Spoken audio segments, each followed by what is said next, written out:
I think we've waited long enough. I think it's time we finally make an announcement. Yeah, go ahead. A big announcement. This is the biggest announcement in our channel's history so far. And we've been around for around like 20-ish months. So we're pushing up to 2 years. We're getting there. But we have officially announced a partnership with Playback.tv. So on the screen right now, you can see our page. Go join it. The link will be in the description below and in the pinned comment. You can just see by scrolling down or swiping down if you're on your phone and whatnot. But for those of you that do not know what Playback.tv is, it is a streaming service where basically you can stream anywhere from NBA games to MLB games and stuff like that.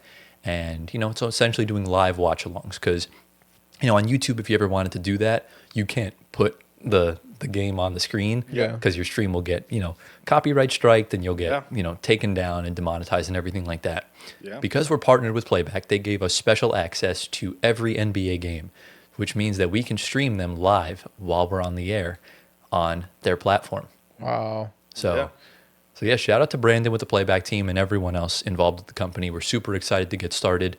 We might be starting these next week. We're just going to essentially see how this goes. Yeah. And it's not even going to be just us. We're going to have other people and content creators on with us. So if there's anyone in specific that you want to see on our streams, let us know down in the comments. And, we'll be doing those sporadically multiple times a week because there's big games every single night. And there's a lot of games that aren't on national TV. Like if we wanted to watch, let's say the other night when the Nuggets played the Clippers. Mm-hmm. Yeah. It was on altitude. So we can watch that game through League Pass from the partnership we have with Playback. Oh, that's wonderful. So shout out to Playback. I do not have League Pass. I mean, None of us are. Yeah. None of us do. Wait. Does this mean I can actually watch through League Pass now? Well, essentially through Playback. Yeah, we have to stream. Through Playback? Yes. So what do I have to download the... Download the app. Okay. And you can just join the streams from there.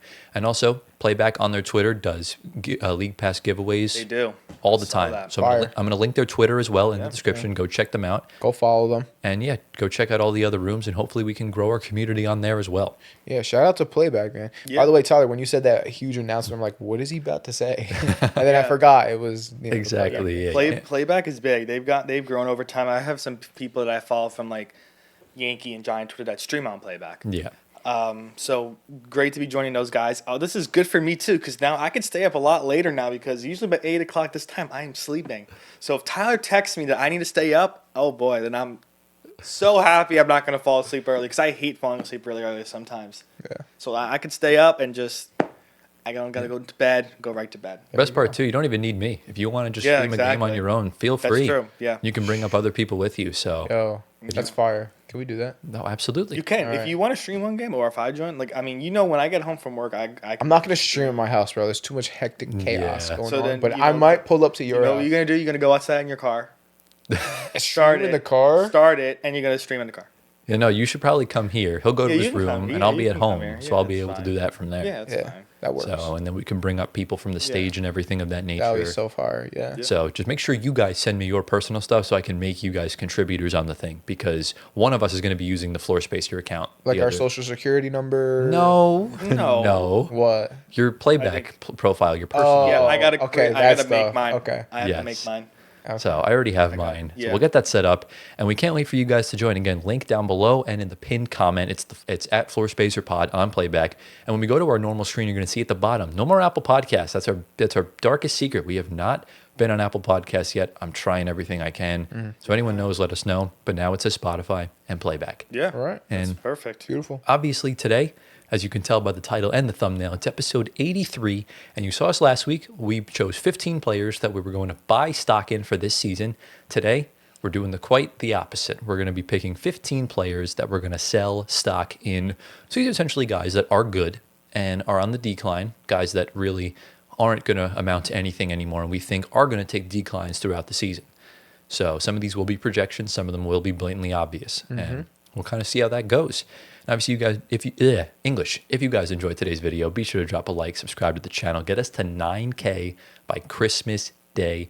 As far as my math is correct, we are less than 600 subscribers away from 9K. So get us there as soon as possible. You guys have been crushing it with the support the past 2.5 weeks. It's been incredible. If you're on Spotify audio platforms, give us 5 stars, answer the polls, leave a review. Follow our socials down in the description below. Our personal ones are right here on the bottom of the screen. See my guy Giovanni on the far right-hand corner of the screen. He's a big Draymond Green fan. Make sure you get him to 1 million Instagram followers. Obviously, join our Discord server as well. We'll be announcing when we're going live on Playback then as well. And we're going to do our first 45 minutes to an hour of news/randomness and brain rot and stuff like that. And fun stuff, yeah. So, guys, do we have anything to say before we dive into the first segment? Let's go. Into the first segment we go, guys. They finally did it. The chapter is over. The era is over. It's time to start the healing process. We're going to put the tweet on the screen right now from Shams Charania saying, breaking, the Dallas Mavericks and owner Patrick Dumont are expected to fire general manager Nico Harrison at a 10 a.m. Central Time meeting on Tuesday, sources tell me and Tim McMahon. Shams went on to, quote, tweet this tweet, saying the Mavericks are firing Harrison 9 months after the jarring and stunning Luka Doncic trade, a move for which Dumont took accountability and accepted as a mistake in a courtside interaction with a fan on Monday night. We're actually going to put the original tweet back on the screen because this is really funny. So this was tweeted by Shams at 10:26 in the morning in Eastern Time. He said the meeting was at 10 a.m. Central Time.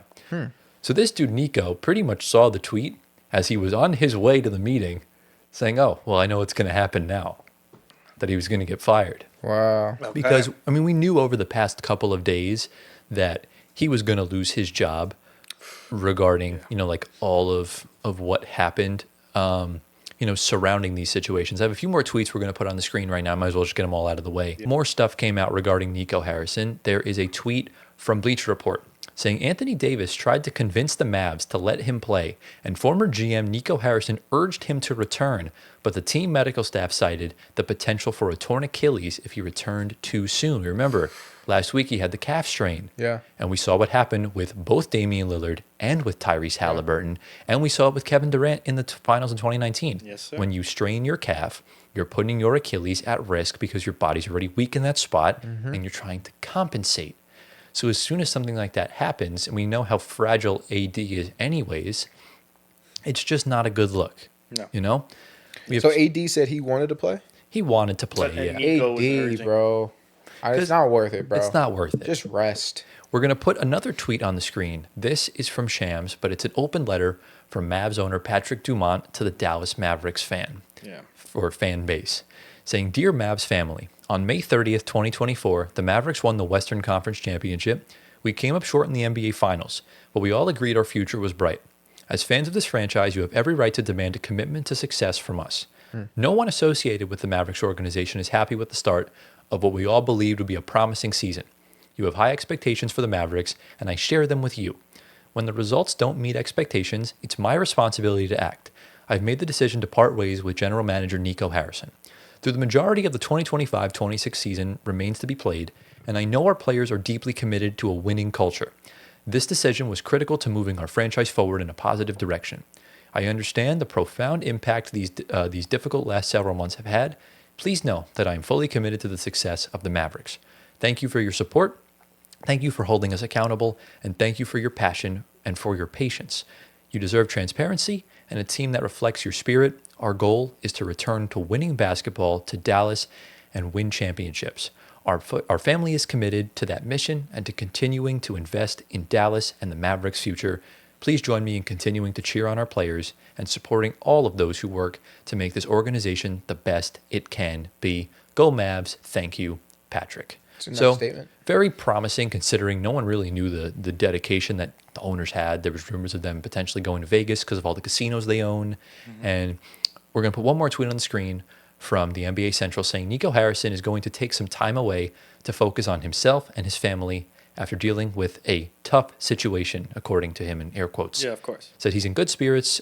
He's going to take some time to be with himself and everything of that nature. So before I turn the floor over to you guys, I guess just for some more added context, Mark Cuban sold the team after the 2024 season when the Mavericks made the NBA Finals. They looked incredible that season after making all those trades to make the team better around Luka and Kyrie and everything of that nature. You know, you lose to a Celtics team that was just God tier. They were insane. And then you just trade the guy a few months later. And now everything's just starting to crash and burn. You draft Cooper Flag with the #1 pick. and everything just falls apart. And now we're in this situation. I obviously have thoughts on how I feel about this guy and this whole situation, but I want to turn the floor over to you guys first. So we're going to go to Antoine. Sorry, I have the hiccups. What are your general thoughts and reactions to, this decision from the Dallas Mavericks, and how would you sum up, I guess, the last year and a half from Nico Harrison? I guess for his tenure in Dallas, he will no longer be known for building that championship team and getting them to the finals. That Luka trade's forever going to tarnish his legacy there, which is quite unfortunate for himself. I've heard things through the media that, he's the fall guy because Dumont apparently is the one that wanted this trade to happen. I don't know how accurate this is. Really? I do believe it is inaccurate. Okay. From what Shams said yesterday, or whenever the day he got fired, was Nico Harrison brought this idea to Patrick Dumont, and he went and he okayed it essentially. Okay. All right, So he's the one that okayed it, though. Right, but Nico Harrison, I think, was still going to do it anyways. Well, we can't say. I think owner overrules Yeah. It depends. GM in that sense. But at the same time, you trust the guy you hire. So you're Yeah. going to trust Right. his judgment. Yeah. I don't really think Patrick Dumont is a basketball mind. I don't think he really knew any better. Yeah, I mean, the only guy that knows is Nico. If he ever gets an interview with somebody, we'll have the answer. Exactly. But as of now, I guess he's the one that pulled the plug. General manager's job is to execute these trades. So again, he has final say. I'm putting it all on him. On Nico. Even if Dumont gave the okay, I'm still on Nico because you can say no, but then you kind of risk your job. But I don't know the whole backstory, but the culture in Dallas, especially in their home arena with Cooper, was not great. And the fire Nico chance still going on with Cooper there is not good for his development. He does not need to live through that. But going back to the Luka trade again, you never make that trade. No. You never make that trade. You are in one of the most coveted jobs of sports, which is a general manager. I guess any team works because I think any team, if you're a general manager, you were at the top of the top. Right. And being with the Mavericks and having a player like that is homegrown, and you move him to a team that, of all teams, everybody's going to hate. You could have moved him to anywhere else. I'm sure people would have hated it less besides the Mavericks fans. But you moved him to the Los Angeles Lakers. Yeah. Of every team in the NBA, 28 to be precise, because those two teams are already involved in the trade. Right. But 28 other teams, and you didn't contact any other general managers to, I guess, get a better offer, because we know every team would be calling that phone from midnight to the next day with offers.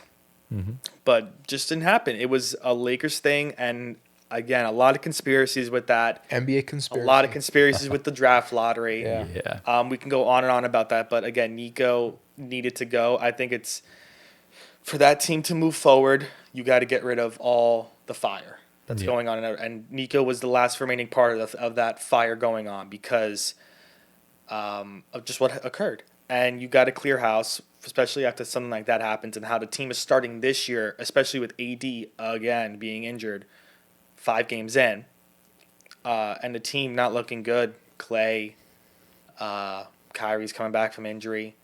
The team right now is not in a good spot to compete. I think right now, they may have to blow it up. When I say blow it up, I think just Anthony Davis, if I'm being honest. Well, yeah, they are working with Anthony Davis's team over the next few months to decide on what they want to do with regards to a trade. I think blowing it up is just solely Anthony Davis. I think you can keep Kyrie when he comes back because that player is so much more better of caliber than AD. I think right now because of body and physical, mental, because But what are you going to even get for Anthony Davis? I think that's the problem. Exactly. But again, unless you waive him like you do a la Milwaukee, but you don't want to do that. You want to get some assets back. Exactly. Yeah, exactly. You need to get assets back. And this is where I'll ask you the question here, Gio. Yeah. Is that the Mavericks are committed to now trying to turn the page, get themselves back to where they were. I don't know if any of you saw this, but the other night they broke their 24-year straight streak of selling out home games. Yeah. That, I think, was the final straw. Because at the end of the day, what is Patrick Dumont known as? A businessman. And when that stuff happens, that is a big red flag. Because if you're general manager that you did not hire, you inherited that team with the general manager there, and he inherited a team that prevented you from selling out a home game, that can't happen. You're in a big market in Dallas. Yeah. That's something you need to do every single night. Yeah. But no matter what the Mavs do, are they in a lose-lose situation, whether they try and continue winning with this team or if they blow it up? I don't know. Yeah, Here's my thing. As a Nico Harrison intern, or a former intern of Nico Harrison, If you know, you know. I kind of support him, but not really. You know what I'm saying? So here's my spin on this. I think it was too quick. The firing was a little bit too quick. And obviously there's a lot of pressure from the fans and everything. Fire Nico chants in the crowd. I get it. But I think that you kind of have to wait it out because he never got the full opportunity to see the team that he built together play together, which is Kyrie and AD and Cooper Flag and the rest of the guys, they have a good supporting cast as well, right? Let's not forget about those guys. So like we never got to see them all together healthy on the floor, and that's not Nico's fault, right? These players are injured by themselves. They got injured by themselves on the court. AD, we do know that AD is injury prone, and I guess you can put some of the blame on Nico because we all knew that AD is injury prone, so you have to factor that into the equation. Right. But at the end of the day, I think it's an overreaction, and I think it's a sign of weakness by the owner, because he's also the one that okayed it. So let's not act like you told Nico not to do this. You okayed it too, my friend. Yeah. Right? And so I think it's a sign of weakness to go ahead and fire the guy for okaying a trade that he brought up and requested to you. So I don't know. I love the statement that he put out. That was great. Great statement. He probably had his intern write his statement for him. Kudos to his intern. He did a good job of that. Yeah. But yeah, I'm not sold on this owner. I'm not. I'm not either, but this was 1,000% the right decision. I mean, this man has turned himself into an absolute clown. And I'm very disappointed in the general manager he became because, look, there are so many players in this league that I understand are not meant for those big-time playoff moments like a Donovan Mitchell or a Joel Embiid. And there's obviously young stars like an Anthony Edwards who still just can't get over that last step. There's maybe there's 3 or 4 players at this current moment in time that are in contention for the best player in the world. Luka Doncic has been one of them for the past 2 or 3 seasons. And a talent like his does not come around very often. And I would have understood it if they had lost to OKC in the second round. I would have understood it if he maybe missed an entire season. I would have understood it if he didn't make the NBA Finals. But your number one option that you drafted, the guy that you've built this team around, you built the perfect team around him. Guys that are long, they can defend, they can slash because he's a playmaker. He gets them engaged, gets them involved. You saw what he was able to do. I don't care how healthy he was. You were not beating the Boston Celtics. That's not Luka's fault. That's not really even your fault. It's just how good Boston was. They spent the money on their team. Their team was stacked from top to bottom and then some. So because Luka came into that finals injured, because going up against teams like OKC and Minnesota, who had all-time great defenses that season, they were going to bang them up a little bit. That's just how it works in the playoffs. You never walk out of the playoffs feeling good, whether you win or lose. You're going to be banged up. You're going to get hurt. And to see him just trade him like that, especially for the package you got him for, especially when he just bought a house, it was just lame. It was deceitful. It was just not cool. Yeah. And it seemed to Nico that the new owners coming in gave him the freedom to do what he wanted to do because he knew that wasn't going to stand with Mark Cuban. He would have fired his ass on the spot. Yeah. So yeah, essentially that is essentially your vision. And you're going to tell me that your decision to win now with that team and you're going to draft the number one pick. I love Cooper Flag. I think he's fantastic, but he's in no way, shape, or form ready for the playoffs. Yeah. That's not the decision you should have made. Anthony Davis is good. Max Christie is good. But in hindsight, they're not needle movers at all. Not whatsoever. I think we were just trying to sell ourselves on the fact that, could have been worse. We were trying to see like maybe this wasn't as bad as we thought. No, this is going to go down as the worst, dumbest trade in league history. Because not only did you do it, you did it for a package that was not even borderline. It was full on laughable. And the fact that you had the audacity to try and urge this man to come back with a calf injury, knowing his injury history, knowing all of that. Yeah. Yeah. I can't support a guy for doing that. Yeah. To me, that breaks every bit of ethics possible. Yeah. And I think he needs this time away to collect himself and to kind of get away from the press and the bad buzz, because it was bad. As the owner of the Mavs, you don't want your entire arena saying fire your general manager. Yeah. That just can't happen, especially how bad they are right now, because the roster construction this year is putrid. Yeah, I mean, like, to piggyback off Gio, like, Gio's saying it's not Nico's fault, like, it is, because, again, you have 28 other NBA teams that probably would have topped an offer, and you would have gotten a player that's not Anthony Davis with injury history in return. And, you, like, as a GM, you kind of have to know that. Right. Like, AD, all right, like, I'm taking on some pretty baggage, like, a lot of baggage here. Right. This could go really bad for someone that's like Luka. He is to blame for that. He could have traded to... Well, he made offers to the Wolves and the Bucks for Ant and Giannis. Yeah, and they said no. Well, yeah, but again, that's you got to go to like Stupid another offers. team that has a rising star. Like if he called like Chicago, Kobe White, Matas Buzelis, that's a great return already. Starting off draft picks, like those are players that are going to be younger and getting better with age. Luka's age compared to AD's age is insane. Yeah, Luka's The only value- 26. yeah. AD's 32. The value of AD, it's not added up. Like if there was like a trade machine like that's similar to like what MLB has with baseball trade values, like Yeah. the trade rating for both sides, the value would be completely in the opposite direction for both people. And that brings up the other problem. Sorry to cut you off, but that brings up the other problem where Luka wasn't on his supermax and was, you would have gotten at least 3 to 4 picks for him. Still probably would have been less than Mikal Bridges, which is kind of funny. Yeah. But you would have gotten him all those picks along with a young rising star, just like when the Clippers traded SGA and 5 first-round picks for Paul George. Yeah. Right? We knew that was the price to pay for a guy like that. Luka's way better than Paul George has ever been in his career. And now, with Anthony Davis eating up like $50 million from your cap, and you're in the second apron, you have to recuperate almost all of that money in a trade, which means the package that you're going to get back for Anthony Davis is going to be an awful, and I mean an awful contract, something that's not going to help you rebuild. You might not even get a first-round pick for Anthony Davis at this point in his career. That's how bad Nico Harrison put the Mavs in, because we understand the Luka trade was garbage. It's the worst decision ever, but now the ramifications of the future, it's not good at all. And they have a swap with the damn Thunder in 2 years.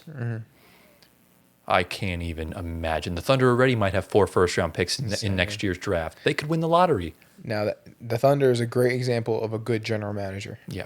Sam Presti knows what he's Well, doing. yeah, that's the example of stacking up draft picks. Yeah. You got to build your team through the draft. Yeah. That's how it rolls, because like the younger, the better, because you have so much more time to develop. Yeah. If you're getting, i.e. Anthony Davis in a trade or somebody else, the time on that is not very much. And that's the issue. Yeah. So you got to draft. That's literally how it comes down to. So, look, man, at the end of the day, the Mavs have put themselves in a really bad situation. It really didn't matter when they were going to fire Nico Harrison at this point, because they're kind of in a deep hole regardless. So we'll see what their plan is throughout the rest of the season. They'll probably wind up trading Anthony Davis. They'll probably be very bad. Yeah. And they have their own first-round pick next year. So if you can get rid of those assets, you can try and at least win the lottery again, or at least a top 10 pick to build yourself a team with Cooper Flagg and company. Exactly. But that remains to be seen. Yeah, you need Cooper to develop, because you can't mess up that guy. Yeah, exactly. That's going to be another thing. They got blessed with that. If they didn't have Cooper, I don't know where they'd be right now. They just need a point. They need a point guard in the door. Yeah. As quickly as humanly possible, because D'Lo ain't cutting it. No, yeah, of course. Not at all. So we'll obviously keep tabs on that. We'll see what the Mavs do from here. And boys, do we have any sort of final thoughts, questions, comments, concerns before we get into the next segment. No. Into the next segment we go, ladies and gentlemen. Welcome back to Tyler's Player Spotlight. So, for those of you that don't know what this segment is, I choose a player that's been playing either really freaking good or absolutely awful. Please retire immediately. And, we'll shed some light on this player.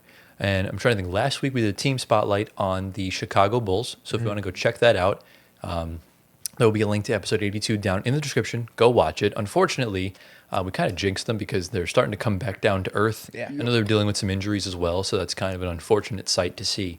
But, this week I've come up with a player, and as per usual, I'm going to give these two one guess each on who I think we're talking about. Ooh-wee. I always assume it's a player that's hot. I kind of have like Stephon Castle in mind. I got Westbrook in mind, so. That's always on your mind. I think Stephon Castle's been on a heater. Yes. Yes. But didn't he choose Wemby last time? But who gives a crap? It's a different player. It's a player spotlight. Yeah, But could be. Would he do the same team? I highly doubt it. I mean, All right. doesn't- You want to go with I'm him? on Go. Stephon Castle, yeah. All right, well, it's not Stephon Castle. So who is it? You're guessing Westbrook? It's Russ, bro. It's not Russell Westbrook. Come on, bro. What's the team? So before I revealed the player, I was actually very close to doing a team spotlight because we all know how incredible the OKC I Thunder knew are he was going playing. to say that. I'm We all, sorry. we all know how incredible they're playing. They're just all-time levels of insane. It's just not fair. Yeah. Yeah. But you got to give them credit. They're hooping their butts off. Yeah. And then I was going to talk about the Detroit Pistons because they're on an 8-game winning streak. Yeah. Who would have thought? Yeah. 2 years ago, they were losing 28 games in a row, and now they're 10-2, top of the East. They look great.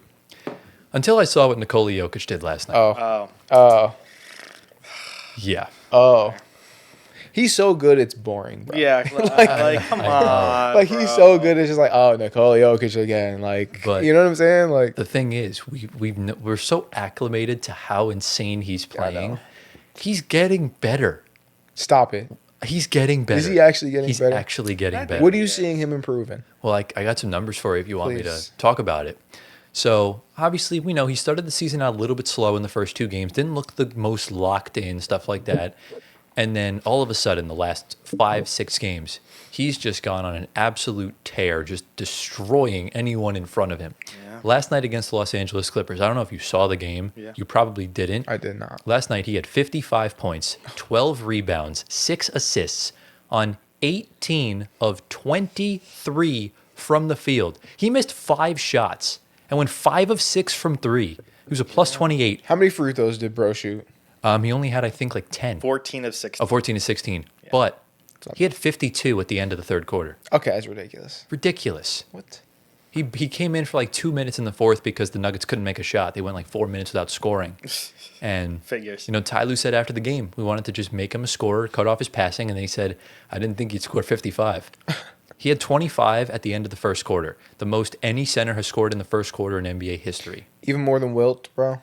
Well, I don't know if they were counting the numbers back then. Because, like, bro scored 100. Like, Do we oh know my if he God. scored We 100? don't know. We Are really you kidding don't me? know. Of We course have- we know. We that. had the picture. We have footage of the first ever NBA game, but we have nothing from that night. Do we? Not? I've never Well, seen my any footage grandpa from was at night. that game. We have the picture of him holding up 100. We could just ask Moser. He was probably Yeah, he probably was there. Shout out Mo. But last night was incredible. This season, counting the 2 games he wasn't the greatest in, and he still had triple doubles in those games anyways, might I add.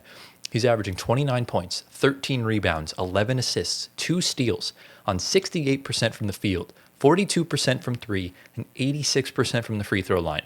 He is 3rd in the NBA in effective field goal percentage, 2nd in the NBA in true shooting percentage, and he leads the league in pace. That's right. The big boy himself is leading the league in pace because he's quickly moving the ball up, throwing the outlet passes, throwing the touchdowns. He keeps the offense flowing. And that's the good part about, this new look Nuggets team. He leads the league in offensive rating at 128.4. ridiculous. And what makes him just even better is if you look at the rest of the top 10, Peyton Watson is 2nd in offensive rating, Christian Brown is 5th, and Tim Hardaway Jr. off the bench is 6th. Wow. Incredible. Just elevates everyone around him. Yeah. What? Yeah. That's across the whole entire league. Across the whole entire league. And they have 4 Nuggets Yep. in the top 6. So they have 2 of them that are bench players. three in the top 5, 2 in the top 2. which That's is insane. crazy, bro. It's nuts. Wait, what do you, I don't know if you know this, but who's like the other player on that With- list? I took the list down. I basically just put down the Okay. Nuggets players. That's crazy, bro. It's quite insane. But I have more for you. Okay. The last 6 games, he's averaging 36 points, 12 rebounds, 11 assists, 2 steals, 74% from the field, 56% from 3, 86% from the free throw line. That equates to 83% true shooting on 32 minutes a game. He's actually playing less minutes than I believe in some of these games than SGA is when he sits out in the fourth quarter, which is just nuts. And in the last 2 games, Nikola Jokic has 102 points on 44 of 56 from the field, which equates to just under 80%. This is insane. He had 55 last night. The Clippers starters had a combined 54. What was the final score of that game? It was 130 to 116. Exactly. Yeah. In November alone, he's averaging 31, 11, and 13 on shooting splits of 70, 47, 87, which is just quite nuts. There's a stat that he has 71 triple-doubles in the first 3 quarters of the game. He's done 3 of them already this season, and he has 7 of those triple-doubles against the Miami Heat, which he did back last week. Another fun stat for How many you. triple doubles does he have total? I think he's got like 140 something. I want to say Damn. I'll look it up. he's about to pass Oscar Magic? Robertson. Oscar. He's about Oscar to pass. no, he's not. Oscar has like 180.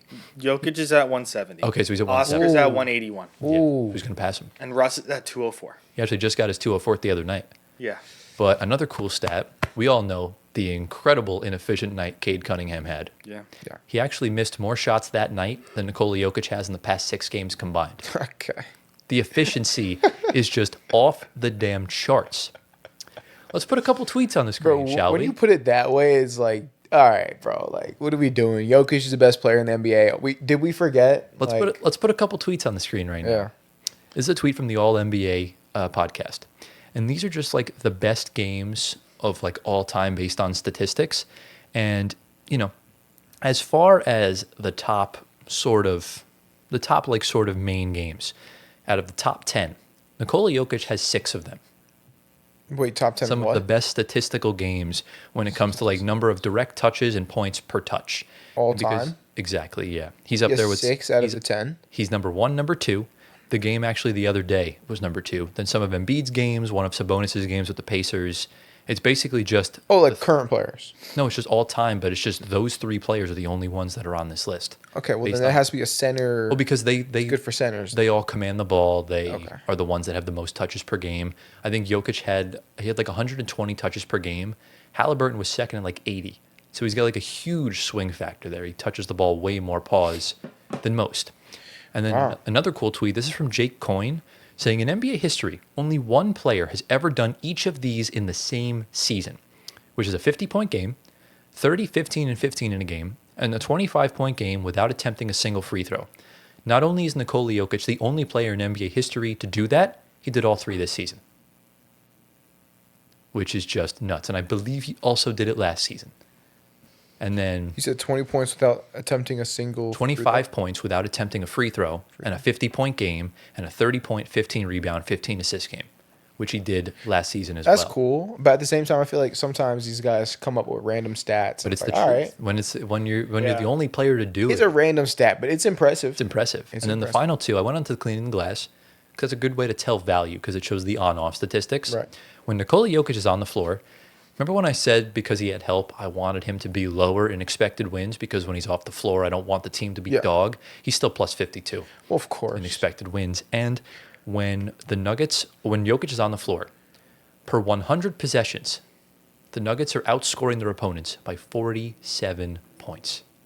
That's how much of a plus he is. Yeah. It's absolutely insane Now, what we're seeing. here's the thing: the Nuggets did an absolutely fantastic job of playing around Jokic, Mm-hmm. coming up with a system that suits him best, finding the players that fit around him best. They did a fantastic job of that They did, yeah. And So- that's been from the start, right? from the start. Like Murray was the perfect point guard to run Yes. with him because he could also do things on his own. Yeah. And then Michael Porter was that big, tall 3-point shooter, and Cam Johnson will supplement that, although he's going to miss some time now Right. with an arm sprain. But he's made their defense a lot better.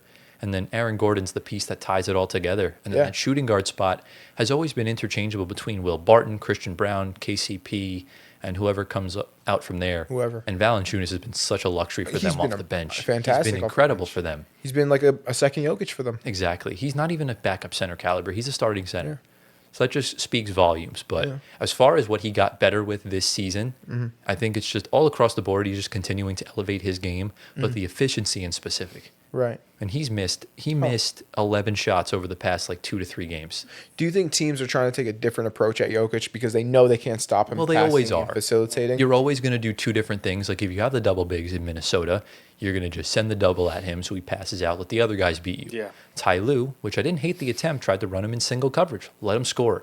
Because Zubac has done a good job at defending Jokic. And this is the funny part because he has the best opponent field goal percentage on Jokic, and it's still 45%. So he's still damn near making half his shots when guarded by Zubac as the primary defender. Right. Yeah. So tonight he took that personally, I would imagine. And dropped 55. and gave the belt. And it's Each just way. incredible. So that's all the stats I have. Anytime I get to glaze Jokic, it's just a great day. Yeah. But, truly, I think whatever we're seeing with Wemby, whatever we're seeing with Shea, with Giannis, incredible. But I feel like Jokic has gone so under the radar this season. He just hasn't been talked about enough. So we're going to go to Gio because he was a former Nuggets fan. Just what are your thoughts on what you've seen out of the big fella this season, man? I mean, I didn't watch the game last night, but it's hard not to talk about a player if they're dropping 55 points. Like, of course, we have to talk about that. Yeah. But I don't know. I just don't want him to pass Russ's triple-double record, and it's going to happen, and I'm dreading that day. But the man is, like, if anyone's going to do it, I would want it to be Jokic, so it's fine. I love Jokic as a player on the court, off the court, so Yeah. yeah, man. That's all I got to say. Yeah, I mean, I really don't have much to add for what Tyler said. Just the man's definition of wine aging better. Yeah. So, yeah, I mean, he just ages like fine wine. I mean, every year is a different step up more How old for is he? him. 30. Yeah. Every year I feel like the numbers still kind of go up or still kind of the same. The stat lines for him get increasingly better. He's a dinosaur. He's one of a kind. We're never going to see another player like this ever again. Maybe Wemby when he gets to that point. He's different still. Different type. Yeah. Yeah, exactly. That's what I feel like. I said maybe, but like, he's phenomenal to watch. If he was a dinosaur, what would he be? A brontosaurus? He's a Tyrant. He's a T-Rex. He's the T-Rex? He's the With that wingspan. He's the big predator. He's like the apex predator. The I'll apex call him a predator is the brontosaurus. T-Rex. I'm sure. Because no one's gonna mess with him. That's a big boy. Fair. Even the T-Rex. Is that the mess with one him. with the long neck? is that the one with the tail that Yeah. has like a ball? No, No. It's the one with the long neck. it's like the huge one. They only eat vegetables. Yeah. They're herbivores. That was the Yeah. word I couldn't think of. But like it's Okay. crazy. Like we obviously know we know the other best in the world convo players, the MVP type players. We know what they're capable of. Yeah. Like we know how good SGA can be with the mid range, for example, and we know how good Giannis is at just getting his ass in the paint, and just Yeah. bullying everyone Dunking around. on everyone. We know Wemby's this 7'5" demigod that can do all of this, but with Jokic, he doesn't really have what those other guys have as far as like build wise.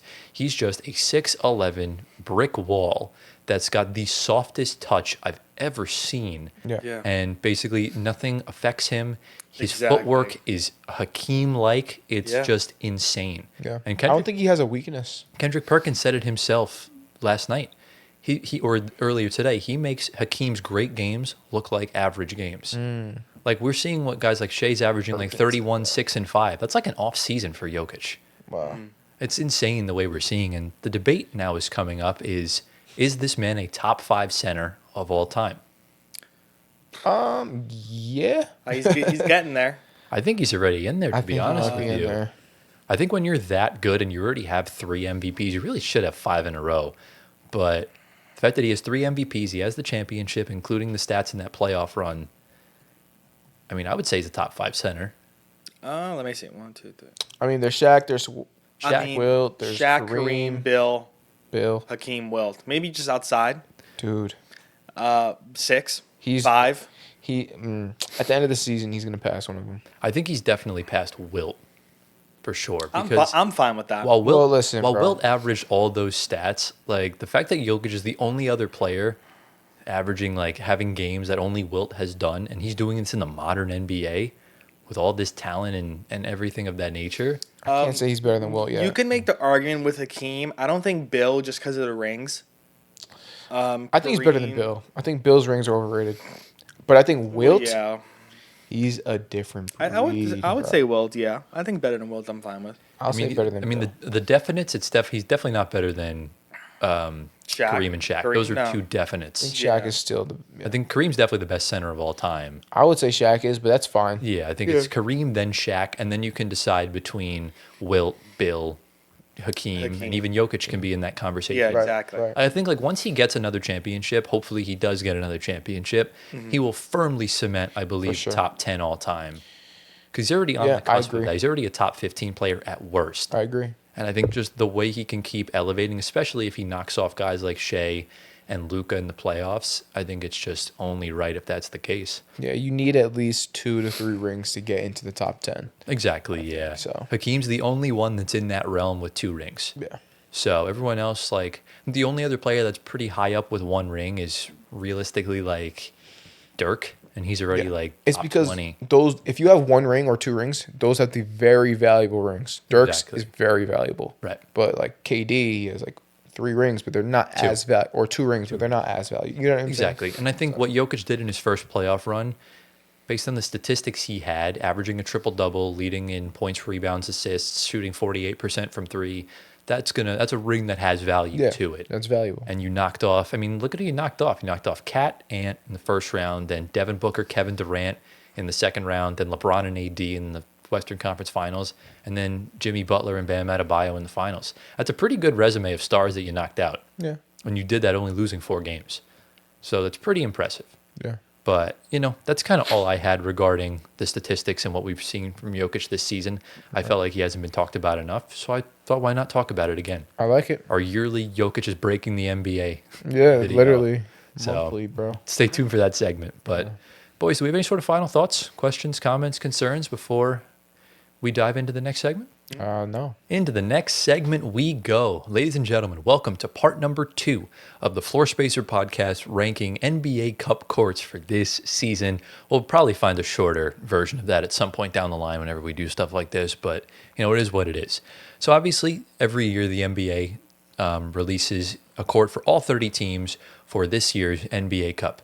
And obviously, there's always a theme to them. Like, the first year they had the stripe going down, acting like the red carpet for Vegas and stuff like that. And, last year we had more of a circular design. This year they've gone for more of a checkerboard stuff with a lot more elements included. This is probably the most creative the courts have ever looked. Last week we did the Eastern Conference. If you want to go check that out, link down below. And this week we have the West. So these are going to be the 15 teams in the Western Conference. These are better, in my opinion, than the East. So I think you guys are really going to like these. I'm sure you guys have already seen some of them from watching the games. So you'll at least get to give your full unadulterated thoughts here today. We are going to rate them out of 10, and we'll kind of just go from there. So you guys, do you have any sort of questions, comments, concerns before we dive into the first team? Let's do it. All right, so let me actually pull this up for these guys right now. Oops, I actually showed one of them, but we're not gonna talk about that one right now. But yeah, so let's get into the first team, and we're heading right to the team of the hour, the team that fired Nico Harrison, the Dallas Mavericks. So they've gone for a blue design, obviously. This is nice. And just like the Hawks, they have their logo as sort of the textured background design. Yeah. What do we think? I like it a lot. I mean, it's just classic blue. They didn't go too crazy with the design. It's keeping it simple, but it's, Yeah. it's demure.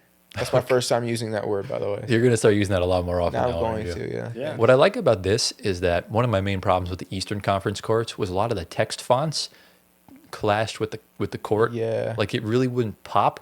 This actually does pop a lot pops, yeah. because the blue is very dark, and I feel like it just works well with the logo in the background. I think this is really good.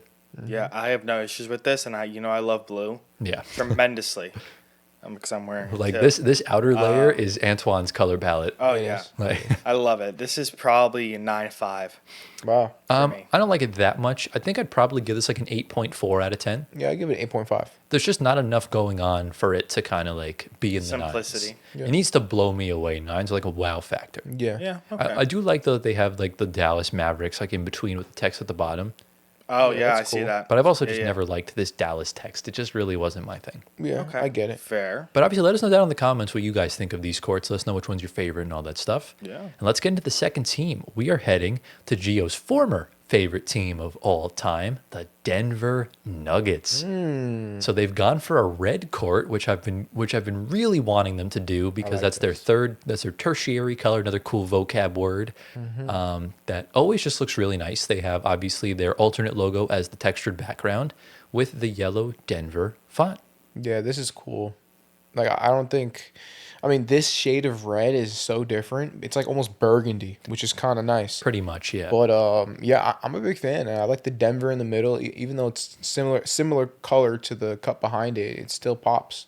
The font is cool. I'm gonna give this 8.7 out of 10. Okay, not so bad. I think for me, it's like this looks just like my favorite jersey from them, which is the Blue Mile High City jersey. You have that on the outside, and then just more of the red that pops. I don't know. I just like red courts. We saw how well Atlanta's and Toronto's looked. I just think this is a beautiful rendition of this jersey. I like it more than Dallas, but I don't think it's worthy of the nines. I'm going to give this an 8.8 out of 10, one more than you. I think I'm the only one that doesn't like this court. Really? I mean, it's not bad. I think I would love if they did a sky blue, a la Carmelo Anthony. That'd be cool. But yeah, they don't have a lot of red usually, so I like the new take on it.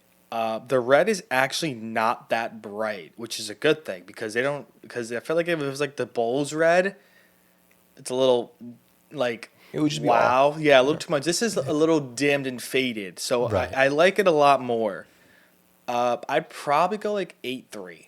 Okay, Okay, it's still not yeah. bad. I thought he was going to give it like a 6. No, it's not a Didn't like 6. it. It's not bad. 8.3. that's good. That's fair. Yeah, I think I like that it's also not navy on the outside. I like that they've gone for their Mile Yeah. High City vibe. I think it looks really cool. So shout out to the Denver Nuggets. Yeah. Ladies and gentlemen, this is a big moment. We are going to Giovanni's favorite team of all time, the Golden State Warriors. Dude, it's alphabetical order. You should know which one's next. So they've obviously gone for gray, and they've gone for kind of what they did with their City Edition last year, if you remember, with that black design with the the yellow Warriors font, and they have their alternate logo, which isn't really used enough. I feel like they should use it more as their textured background. This is actually not bad. Yeah, as far as a great court goes, this is up there with Chicago's. It's pretty nice. Yeah, it's still the Golden State Warriors, so I'll give it like a 7. I mean, it's still pretty high. I'm gonna give it I like a think. 6. No, you're giving no takesies, backsies, unfortunately. But I give it like a 6. I mean, I like how it says Golden State yeah, with the blue, very solid, straight up Golden State. Bam, that's it. Boom, done. So I like that. That's cool. Yeah, that's it. And then the black outline of the court is cool too, with the Warriors being yellow. Yeah, it's nice. I think the black outline is what makes the court. Yeah, I think because a great court is a great court, and it's really just a matter of what does it look like on the outside. We saw what the Nets didn't really look the best because there's not a pop of color. You have the blue and the yellow there. I think the Golden State looks cool, but again, it's a great court. I'm not really gonna love it more than anything else. This is a flat 8 for me. Yeah. So that just leaves you, man. What do you think? I don't like it. Yeah, I kind of figured. I love that. Give them a 4. No, it's not bad. I like the background with the dub. Oh, the net, yeah. W to dub. What do you give it? Yeah, we need a I rating. don't know. I'm thinking Just give it like a 6. even that Golden State font's very different. Yeah. Yeah. I'll go 7.5. Oh, okay. That's He says I don't like it, and then says 7. he's gonna be like, this court is ass 9 too. Yeah. Like this court is great 6. Yeah. Like but look, it is what it is. I think this one is probably, as far as like a plain court goes, it's a better one. Yeah. This is up there with Chicago's. So shout out the Warriors. Into the next team we go. We are going to one of Gio's favorite teams of all time, the Houston Rockets. So apologies for the red jump scare. We got a lot of red going on here. So they've obviously gone for the black outline with Houston in white in the middle. And because it's a rocket, and I don't know if this has any ties to Star Wars or whatnot, but you know the light speed when you're going Yeah, through that's cool. space, it's got that really cool design. Yeah, that's cool. So what do we think, Antoine? I like it. Because obviously their main color is red, so you can't really You can't avoid it. go No, away yeah. from it. I do like the light speed because that does remind me a little bit of Star Wars. Yeah. Ooh. Cool. I would give this an 8-8. Okay. It's very Houston. Very Houston. Yeah. I'm not the biggest fan of the shade of red that they got here, but it's nice. I think, like you said, like the Star Wars light speed or whatever. That's so super cool. I'll give it like a 8.5. That's fair. I think again, like you said, it's more of an in-your-face kind of red, but I think the light speed effect offers so much more contrast that it doesn't really stand out as much as it would if it was by itself. So I like this a lot. I just don't like the white Houston font in the middle. I was going to give it a 9, but just for that, I'm going to dock it 0.1. This is an 8.9 out of 10. I'm being very strict today because I know the quality we got in these courts. But It's not bad. I think this is probably the best one we've seen so far, for sure. Yeah. I think it beats Dallas. Without a doubt, yeah. I think it beats me. Denver, too. Yeah, So I would. into the next team we go. We are going to the team that just shipped 55 points to Nikola Jokic, and that is the Los Angeles Clippers. So similar to what they did last year, they have the navy blue base, and they've gone their icon logo in the background with Los Angeles down the middle. What do we think, boys? I like the font. That's it. Yeah. It's making waves. That's The the, font that's is the only thing. old school, like Chris Paul, Blake Griffin Yes. font Yeah. from those days. I love that The font. script. But besides that, not a big fan, to be honest. I think they could have did a lot. no, I don't They like could have that. did something cooler with the background, like just the normal logos. I get it, but like do something cool. Like Think out of the waves. box. Waves would have been sick. It says make waves. Waves would have been perfect. Would have been sick, bro. They could have been out of the box like you. They need to hire you. You need to honestly. hire the Floor Spacer Honestly, podcast. hire We'll make us. your courts pop. But overall, I'll give it like a 6. Yeah, I'm not a big fan of this. It leaves a lot to be desired. The idea's there. I like the colors, but everything else kind of just killed it for me. I would go for like flat 7. I'm going to give this I'm just going to go right in the middle. You gave it a 6, right? I'm going to give it a 6.5. Yeah. So I'm not doing what Gio wanted me to give it. Yeah, exactly. So, no. But, ladies and gentlemen, I'm going to have to ask you to go grab a pair of sunglasses because it's about to get really bright in here. Oh, I know which one he's to the talking about. Los Angeles Lakers. My gosh, that is bright. I actually like this a lot. So they've gone for the yellow court with the purple background. You can see all 17 of their championships are essentially like a Hollywood Walk of Fame on the bottom. Okay. And whatever you see in the middle, the LA is the textured background behind it. So, boys, what do we think? I thought he was going to say Minnesota, but I'm sorry, alphabetical order. Yeah. If I'm being honest, I do like it. I do, because did they have a purple court before? I believe they had a yellow court before. They may have had a purple. I think they had a gray one year. I Okay. think they had a purple. I'm Maybe interested. purple. I'm interested to see what the purple would look like inverted with the yellow on the outside. Oh, yeah. That'd be cool. Yeah, I like but this one. it's okay. It's not like, I mean, it is eye popping for sure, and I'm sure the players and coaches hate it You think so? 100%. Probably, yeah. It's a safe hate bet. it. Because it's just deflecting to them. It's just deflecting their focus for playing. I'm gonna give it. I'll give it like an 8-4. Oh, it's still pretty high. Yeah, 8-4. I mean, I actually, for a yellow court, I think this is fantastic. Yeah, I don't think he did a bad job. The only thing that is really irking my soul is the fact that the crypto logo is blue. It's like throwing you off a little Like, bit, right? make it purple. That would have been so Well, they can't. cool. They could. Oh, They're yeah. sponsors. Some sponsors will incorporate their colors Well, with the team. yeah. Like, it's still crypto.com. We're going to know, right? It's literally the text is right there. But that's my only note. Yeah. Outside of Yeah. this, I mean, I think the purple outline really eases the eyes a little bit. I agree. But it's still a yellow court, so I'm not going to give this in the 9s. I think I'm going to give this an 8.7 out of 10. I agree with that rating. I'm just gonna add just a little bit. 8.8 final. That's fair, yeah. Yeah. Just a wee bet Yeah, it's a good one. as far as that goes. But I think this is pretty well done. Yeah, and also the cups look different. I don't know what it is. Which one? The Like all of them. There's like black on the cups, and Of where? I don't remember seeing the black. No, there is. on where the trophies? Yeah. There's Yeah, always it's black. Always black. Yeah. Yeah. Why does it look so different now? Because I guess it's the yellow contrast. Yeah, it's Probably. probably. But yeah. there's always been black. Exactly. on it, Yeah. It's always gonna make it. Okay, look well, there you go. So there you go, I suppose. There you go. But shout out to the Lakers. Yeah. Into the next team we go, we are going to the Memphis Grizzlies. No. So a lot more calm. We got a great court. We have the the light blue outline. We have again that MEM with the stripes. I'm gonna have my dad send me a picture. We have like this rug underneath our garbage can, and it has exactly that Yep. pattern, and I can't hilarious. unsee it. And I can tell the boys are not a big fan of this one. Nope. Too plain. Don't like it. I like the color, the outline color.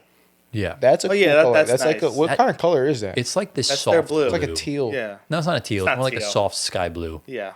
It's not teal. Yeah, it's not teal. It's It's not close. teal. It's not teal. I'm about to look up. It's teal. I'll tell you It's a exactly. 'cause soft blue. I have the color code here on Canva. It's called gray blue. Oh, Oh yeah, there is. Well, then there it is. 100%. Yeah, it's called it is a gray gray blue. blue. It's like a cloudy day blue. Yeah, Yeah. I would say so. A little bit Yeah. gloomy outside. You can Yeah. smell the rain. Yeah, but it's Yeah. still, you look up, it's still blue. That's what that is. This Exactly. is And I like that, but just the gray core, it's not it. no It's not it at all. So honestly, 6. 5. I actually kind of like this. Okay. I like it again because there's like a lot of the gray courts are too plain in the background. While I think the MEM is corny, it does look nice on the court. It kind of gives me TD Garden vibes with That the is true. Celtics. I do think it's pretty nicely well done. I'm gonna give this an 8 flat out of 10.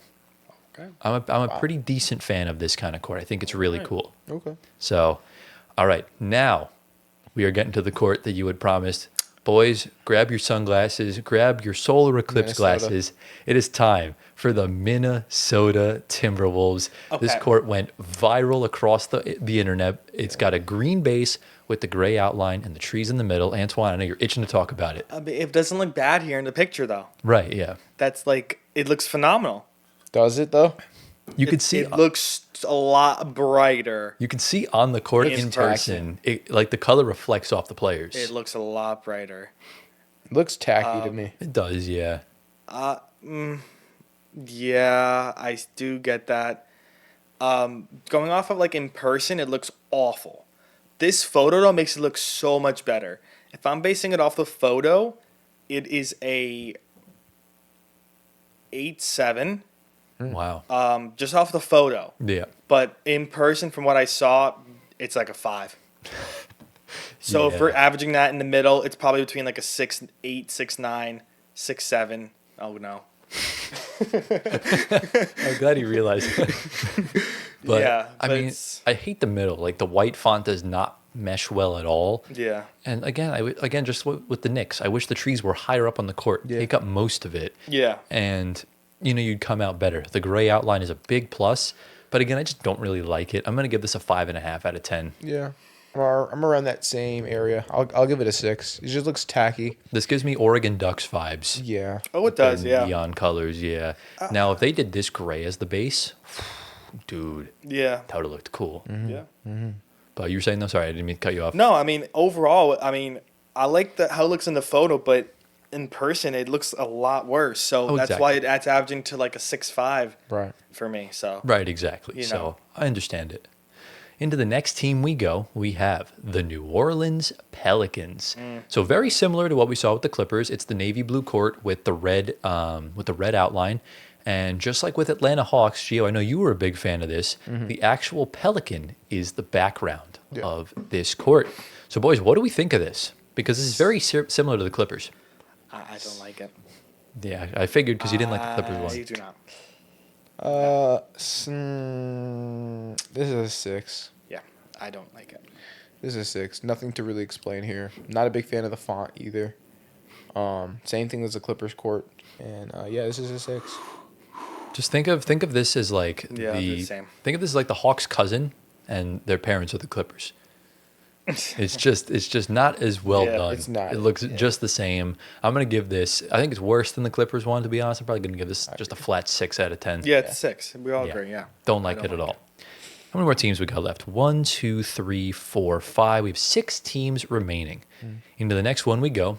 Gio's former favorite team of all time, the OKC Thunder. They've gone for a blue base with the orange background, and they've got an interesting like alternate style logo without their lettering, and the OKC, what's on the jerseys, right in the middle. I actually kind of like it a It little looks bit. like the logo's inverted. Kind of does, yeah. It does. But this is kind of clean. Yeah. I kind of like it. I not wish they bad. did something else in the background, Yeah. but that's all right. Like, what if they did like a thunder with Like a lightning storm? coming out of it, Like rain? Yeah, like actual it looks thunder. Like it's, because like when it's really cloudy outside, it's dark, like how that is right there. Right. And so if they did like a cloud and like thunder and lightning and whatever, that would have been so fire. It would The have corners been are 10. so the corners are so much darker than everything else too. It's Yeah, kind of throwing me off. Yeah, it is kind of throwing me off. What would you give it though? I want to give this, 8.9. It's still not a 9. No, we still haven't found any nines yet. I think this is pretty good though. I'd give this an 8.4, 8.5 actually. Yeah. I'll go 8.6. 8.6, not bad. Yeah. All right, we're into our final five. How we doing on time? Because I can't see my OBS. Almost 20 minutes. 18 All right, minutes. perfect. We're making Yeah. better time than we were last week. Yeah. So this one is one of my personal favorites, and we have the Phoenix Buns. So we've gone for the orange, and we have the black base with Phoenix going diagonally across with the sun, with the Suns logo as the background. Giovanni, how we feeling, man? You know what? I do like this a lot. I like how the sun is shining through, Yeah. but I'm not sure if I'll like this in person. This Oh, might be okay. one of those ones where like the Minnesota Timberwolves, where in person it doesn't look good, but on paper it looks good. Right. Yeah. So because of that, it's gonna dock a few points. I'll give it like an 8 flat. Okay.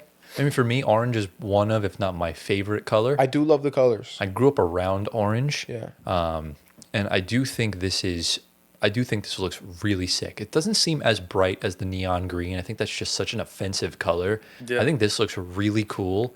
And I think the Phoenix really shines through. It doesn't really clash with the trophy in the background. So for me, this is my first one in the nines. I'm giving this a 9.1 out of 10. Okay. I like it a lot.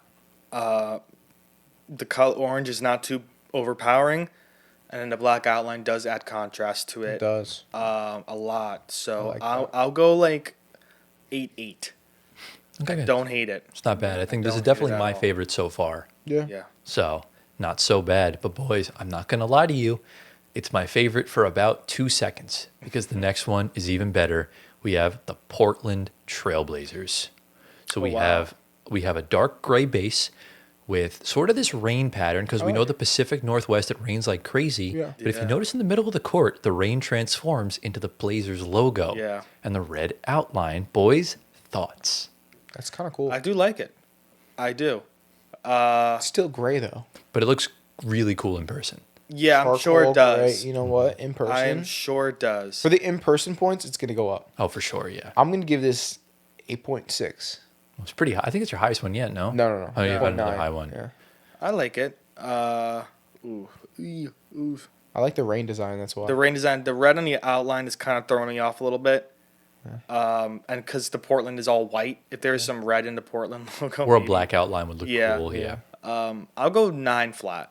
It's my second 9. Yeah, this is going to go into the nines for me. I think the Portland clashing is going to dock it back. I'm going to give this a 9.5 out of 10. Oh wow. I It's not really bad. like this. Yeah, it's not bad. This is up there with the Hawks and the Raptors for me. Oh wow. I think this is almost perfectly done, and I've seen it in person when the Nuggets played them a few weeks ago. It looks so good. Yeah. So I'll show you when we're done off camera. Yeah. I want to see. So, into the final three we go. Guys, it's finally time for Gio's favorite team of all time, the Sacramento Kings. Yes. So they've gone for another gray court, unfortunately, with Sacramento purple going across the middle, and they have a ripple effect of the crown stretching out the entirety of the court. That's nice. I see that. So what do we think, Gio? This is a 10 out of 10. Okay, you're so biased. No, I'm being so No, it serious. is Gray. not. No, I'm being so serious. I love gray. Okay, Oh, yeah, you're, no. I love you're gray. the biggest liar. Big liar. No, but seriously, the outline is this is probably the best outline I've seen yet. Agreed. The yeah. checkered purple and black The bottom, is yeah. so nice. Yeah. Okay. I love the Sacramento font in the middle of the court and the gold, how it reflects. not reflects, but how it just contrasts against the gray looks really nice. I think in person, this might be one of the best courts you'll see. Looks okay in person. It looks better on picture. This You think guy- so? Yeah, I don't know. I've already seen it. So I think this is a 10 out of 10. This guy is fair enough. so full of you know what? What? Insane. What are you was talking so about, full bro? of expletive. It is insane. Full This of you court know is what? not a 10. It's a 10. It's not. No, a 10. it is not. It is a Okay. 10. Plus, their logo for their name of their arena does not add to it. It's a 10. Golden one, the coloring is off. Yeah. With the gold and the trophy. Hey, listen to obviously. this, though. The Capitol Center, it matches perfectly with the rest of the court. Where do you see Capitol Center? Capital, or what does that Golden say? one. Golden I one. can't even see. Golden Capital one. Golden one. I mean, it's at the capital of California. It matches perfectly, too. What would you give it, Antoine? It's an 8-3. Are you kidding me? This is good for a gray court. I actually, believe it or not, I do think the crown is a little too much. It's just too many layers. Okay. fair. I'd probably give this an 8.4 out of 10. I don't hate it. I Haters. love the outline. Outline's fire. Otherwise, the- it's be a 6. The purple looks really good Exactly. on the bottom, yeah. Haters. not so bad. We have 2 teams remaining, and we are going to the land of the aliens. It is the San Antonio Yeah. Spurs. So kind of a dark charcoal gray Gray with a on light gray. gray background. And then they've got their font through the middle and the Texas alternate logo with the Spur being in San Antonio. We got Yeah, too man. many gray courts this year. They just but love I'm it. not gonna lie. I mean, this the is gray on gray is fitting kind for of tough. them. Yeah. Gray on gray is kind of tough. I think this is my favorite one so far. Are you joking? Really? 100%. Remember, he only wears this color. 100%. Honestly, I'm not. The Gonna lie, light it's gray so with the fire. dark gray, It's it, kinda it fire. does look really good. Very It's cool. kind of fire. I will give it a 9-7. Ooh, Wow. For Ooh. gray. 9-7. They did crazy. really good here. I'm You gonna must- give this a 9 too. Do you like vanilla ice cream? Of course. That makes a lot of sense. So of course. I mean, I'm vanilla. for me, I mean, this is just too plain for my liking. No. Dude, don't mention ice cream to me right now. I'm on a diet, and now I'm craving wanna- ice cream all of a sudden. Just so you know, Geo now takes up only 2 highway lanes instead Okay. of 5. Look, Nobody knows what you're talking progress. But for me, I'm giving this a 7. I don't really like it. This is a 9.2 This for is me. so good. It's It's okay. actually nice. This is I know really in nice. person. You know, the thing is, I saw their City Edition court, which we're going to rate soon at some point, and it's just Yeah. so much better than this. Well, I'm sure. So, yeah. I'm giving this a 7 flat, being Alright. generous. But, boys, you know the phrase. What do we save the best for? Last. Exactly. And I don't think know about that. That's where we are. And we're going to get into the final team. It's the team that I've been looking forward into getting into this entire time, and it is the Utah Jazz. Yeah, they did it. We have gone for a full purple. We've got all the purple layers with the Utah in the middle, the black outline. Yeah. This is just This is a 10. fantastic. I got nothing else Yeah, to say. I This is mean- 10. Yeah. They can't go wrong with their colors right now and their Gosh, logo so nice. and the rebrand. Yeah. I Yeah. think this is one of the best. This with is their easy. this with their white jerseys on the floor. Oh. yeah. Oh. Look, Sorry. that's crazy pause. I sound like Chris Collinsworth for a second. My fault. But look, we saw. Okay, yeah, I understand that. But yeah, we saw how good Atlanta's was. We saw how good Toronto's was. We saw how good Denver's or really any other team. When I was making the graphics for all these, I knew for a fact that this team would win the whole damn thing, which is pretty ironic because their team sucks. This is a 10 out of 10. This is the perfect court. The mountain in the background is so cool. man. I never give 10s. So good. I can't find one singular flaw with this court. It's so good. So good. This is a 10. What do we give Atlanta? A 9.7. I'll- You gave it a 10. I gave it a 10? Yeah. I bet. I will give this a 9-8. 9. This is the best. Why? Where's the other point two? What do you mean? To 2 points, you mean? The 0.2. No, because it's a Point two. 9.8. I just, there could be some work. Like what? Some- What I would don't you do? know, What but would you do? Some work. I guess maybe because of the blue here, but again, it worked with the no, colors anyway. I like it. I just Just give it a 10. fine, sure, Gio, it's a 10. Thank you. Okay. Yes. Such a loser. Let's go. Even the Delta Center thing Yeah, goes no, with it the does mountain. look It's good. like, what else do you want from It does this? look good. Huh? Exactly. You know what it could be too? The Delta Center on the bottom's base camp, and then up top is right at the summit. So There there you you go. go. Yeah.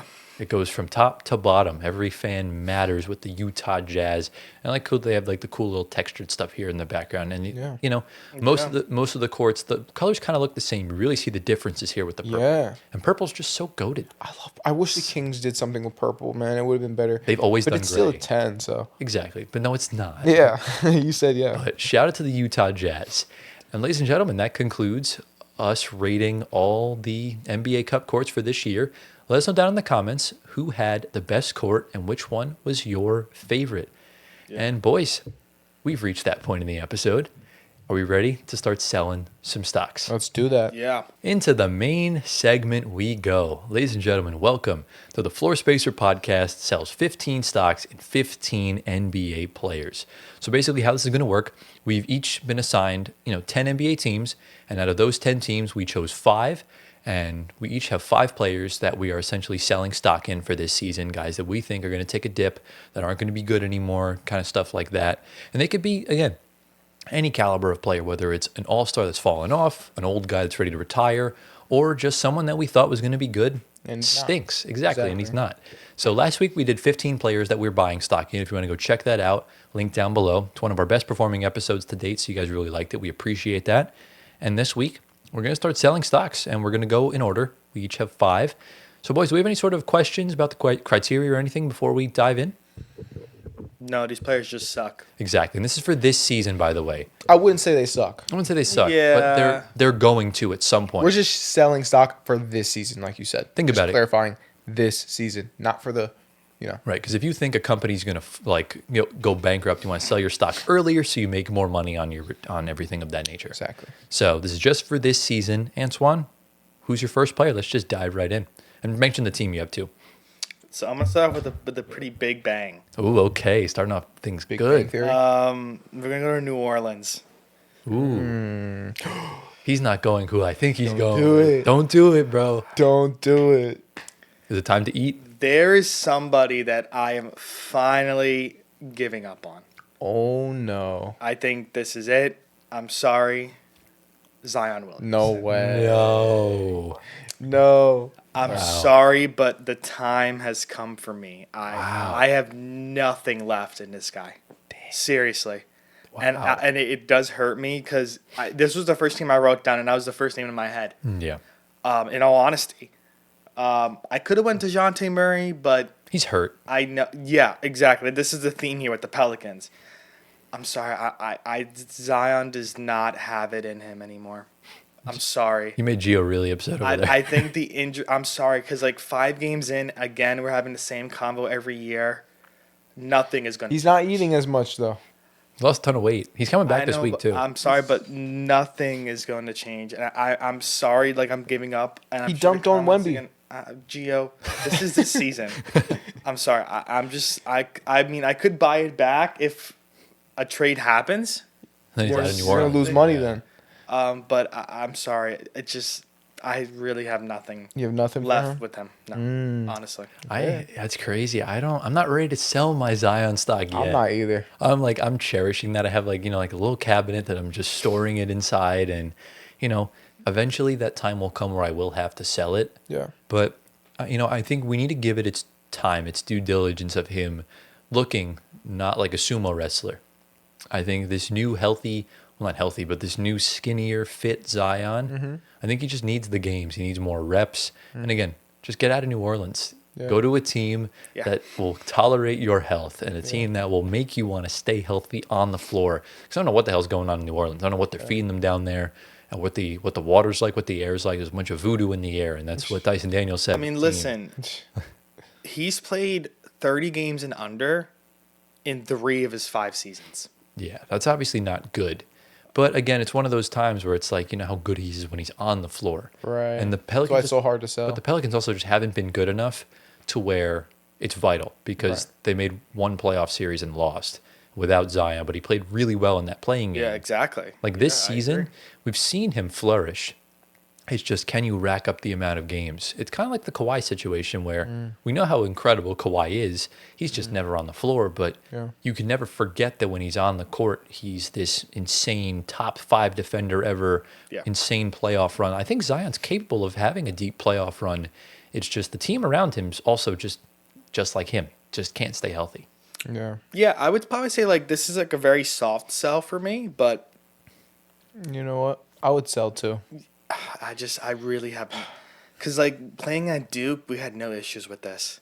Not gonna lie. Yeah. This is why is it now an issue? I really don't get it. I remember watching a video recently, and it was going over his running pattern and his jumping patterns, and they're not good. Nah. So basically, it's very injury prone. The form in which he runs in, his feet kind of cave inwards, which is not good for your ankles, not good for your knees, not good for your hips, and it just doesn't look good. If he changes that, which you can, it's possible, but it's going to take time and effort and attention to detail and focus. It's not easy, but if he does change that, I will buy my stock. Gio, I will say this: if you're 6'6" Yeah. and you're a basketball player, what should be your ideal weight? Definitely not. 6'6", Mine. You should be like 200. Oh, you're saying 200 pounds at 6'6"? Yeah. For an NBA player? Yeah. Seriously? Yeah. Okay, you want to know how much Zion weighs? He's like 280. 250, no? No, It's like 280. he's 284. Wow. He's a meatball. Okay. That He's is one crazy. hell of a meatball. Man, get like 120 pounds on me, bro. Are you sure 200 pounds at 6'6" is the ideal weight? I've seen players 6'8", 100. I mean, pounds. but that's for the 190 league. pounds. Like I'm 6'5", and my doctor said my ideal weight should be anywhere between 170 and 190. Yeah. So Zion should be around that area. Well, I mean, he's bigger, so I guess 200 is ideal for him. 200, yeah. But for a big I'm man, 6'2", though, I'm 200. but for a big man though, he should be a little bit more. So he should be maybe around 220 Yeah. because That's you need perfectly fine. strength. You need like, muscle. You need to be built, and Muscle's heavy. he's built kind of like an Aaron Gordon, where essentially you're big, you're stocky, you're wide, but Aaron Gordon is healthy. He pays attention to his body and stuff like that. Zion, we don't know until now, really. So I guess maybe selling the stock isn't the worst thing in the world as far as that goes for this season, because the Pelicans are going nowhere fast. But, that remains to be seen. But I'm still going to have faith in Zion. It's my own delusion. So, not so bad. Gio, do you want to go next? Yeah, I'll go. All right, who's your first team? So my first team here is the Detroit Pistons. Ooh, okay. Yeah, There's not interesting, right? many players that you could really sell on here. No, there's not, but there's one. Okay. And that player is Cade. No, I'm playing. Almost happened. I'm about to fight you, bro. That player is Jaden Ivey. Yeah. Yeah. This is And like it's- Zion. And I love Ivy. I love Ivy with all my heart. But listen, I just don't know if he's going to be the same player after his return. I also don't know if the Pistons are going to be able to, give him his role back that he had before the injury. I don't know if he'll return to that. There's a lot of questions in the air, and I'm ready to sell. I'm ready to move on from Jaden Ivey in terms of his stardom on the Pistons. Now, if that's in another team, maybe we'll see. Well, I don't know. But as far as the Pistons are concerned, I'm ready to sell my stock. Okay. Yeah. What do you guys I think? really don't have an issue. Yeah. Because it's following the same thing kind of with injuries, and they look great without him. Exactly. Right. Yeah, I mean, if that's the only player I would think on the Pistons, yeah, I mean, I would definitely choose him. It's tough Bad because Pistons. he's the tradable guy. Like if you were looking to go out and get a Cam Thomas, the Nets would absolutely take back Jaden Ivey. Or if you were to make a bigger trade for someone else, he would go because I think he's in a contract year, and he obviously broke his left leg last year, and he's already missing time because he has right knee problems. So both legs are cooked essentially. But we know how good he is, and we know how well both of them work together. Because Cade's an elite playmaker. He also can score at will. Right. Ivy plays so well off ball. They play off of each other so elite. And it's just so hard because this Pistons team is so good from top to bottom. Yeah. Because obviously the two-man game works up top. We know how incredible Asar Thompson is on the defensive end and as a slasher. And then Jalen Duren's coming into his own. And then whoever's at the four, I know Tobias Harris is out for a short period of time with his ankle. But he's been a good veteran to have in that lineup that is 3-and-D. Yeah. And whoever you slot in at the four, whether it's him, whether it's Isaiah Stewart or Duncan Robinson or whoever, they're going to slot in well to that spot. But I think the rise of Danis Jenkins is the reason why I'm ready to sell my stock in Jaden Ivey. Yeah. This kid is the real deal. And I think we're starting to see him come into his own, like a Ryan Rollins. Yeah. I think we're really seeing him play at an elite level. I think that's probably going to wind up making Jaden Ivey very expendable because Danis Jenkins is on such a low contract. I think he's on a two-way. Yeah, he's like an event. undrafted. So essentially, you can just convert him to a standard contract. It's going to cost a couple $1 million. Right. And that's something the Pistons can absolutely afford. And if you wanted to go out and get a Cam Thomas who's still on his qualifying offer, if you are the one seed, do it. The Nets will gladly take back Jaden Ivey. We will mold him into a good NBA player. So I'm totally okay with that. Okay. So we're ready to get into my first team. Let's do it, bro. Who do I want to start with? That is the main question. You know what? Since we're on the topic of injuries, let's go to the San Antonio Spurs. And we're going to talk about a guy who's kind of been fighting injuries for the past couple of years. He's come back and just has not been good. And I think it's time for them to move on, and that is Jeremy Sochan. Ah. Yeah, he's on my fantasy team. It's been dropping donuts for me, man. I Yeah. just don't like it. But look, in all honesty, Jeremy Sochan has been dealt a very unfair hand. Was supposed to be like the second option on this team, and then Adam Silver decided to give the Spurs Wemby, Castle, Harper, and probably more going forward because they do have first-round picks and first-round picks of other teams that are still tanking and stuff like that. But they were running a point guard his first 2 seasons, and I'm just like, why are you doing that? Yeah. Because it's not his game. He really struggled on all ends. And then last year you saw him move back to the 4. They were playing him off ball in the post, and he looked good. But this year the team is just so stacked. He missed time. He looks like he's lost a couple steps. And I'm ready to sell my stock. I think they're going to wind up trading him. Yeah. What do we think? Yeah, I agree with that, to be honest. I think that would be the choice for me from San Antonio. I think Carter Bryant makes him expendable. Exactly. Luke Cornett makes him expendable. Keldon and Devin Oh, Vassell, same easily. thing. Easy. I don't really like Vassell's game is so interesting to me. Yeah. Because he can go on and then off, and it's like, quickly, and like Champagny is an Iron Man. He's a hooper. Yeah, I think his time's over. I mean, whatever you can get from him, make him expendable. He's not a free agent yet, I think, until like after a year or so. I think they picked up his 4th-year option. Yeah, okay. But, I mean, we know how elite of a GM R.C. Buford is. Yeah. Like, we know he's... Like, the fact that you got Fox without giving up anything is a miracle in and of itself. Yeah. So... Yeah, I think his time there is over. I think that he's not a part of that young core anymore. And that's fine. I feel like you're going to have guys that are going to fall out of that young core that you got way before this all started to build up, i.e. Sochan. Maybe like Keldon Johnson. He's been there for a long time. Yeah. But turned to a vet now. So, like, I don't really know. But Sochan, I feel like, is falling out of that rotation and that picture. He's done. For Mitch Johnson. Yeah. So, yeah, I think that's the easy pick. They got too many good guys on that team. Exactly. Where do you think's a good spot for Sochan to go? You're looking at a starting minutes or like... I mean, it could be anything. Like, if he goes to a contender, he's obviously not going to start. But if you're getting him to, like, the Jazz, he'll definitely start for sure. That's where it's tough. And that's where the Spurs can really do some damage with a big trade. Like, if they go for Markkanen.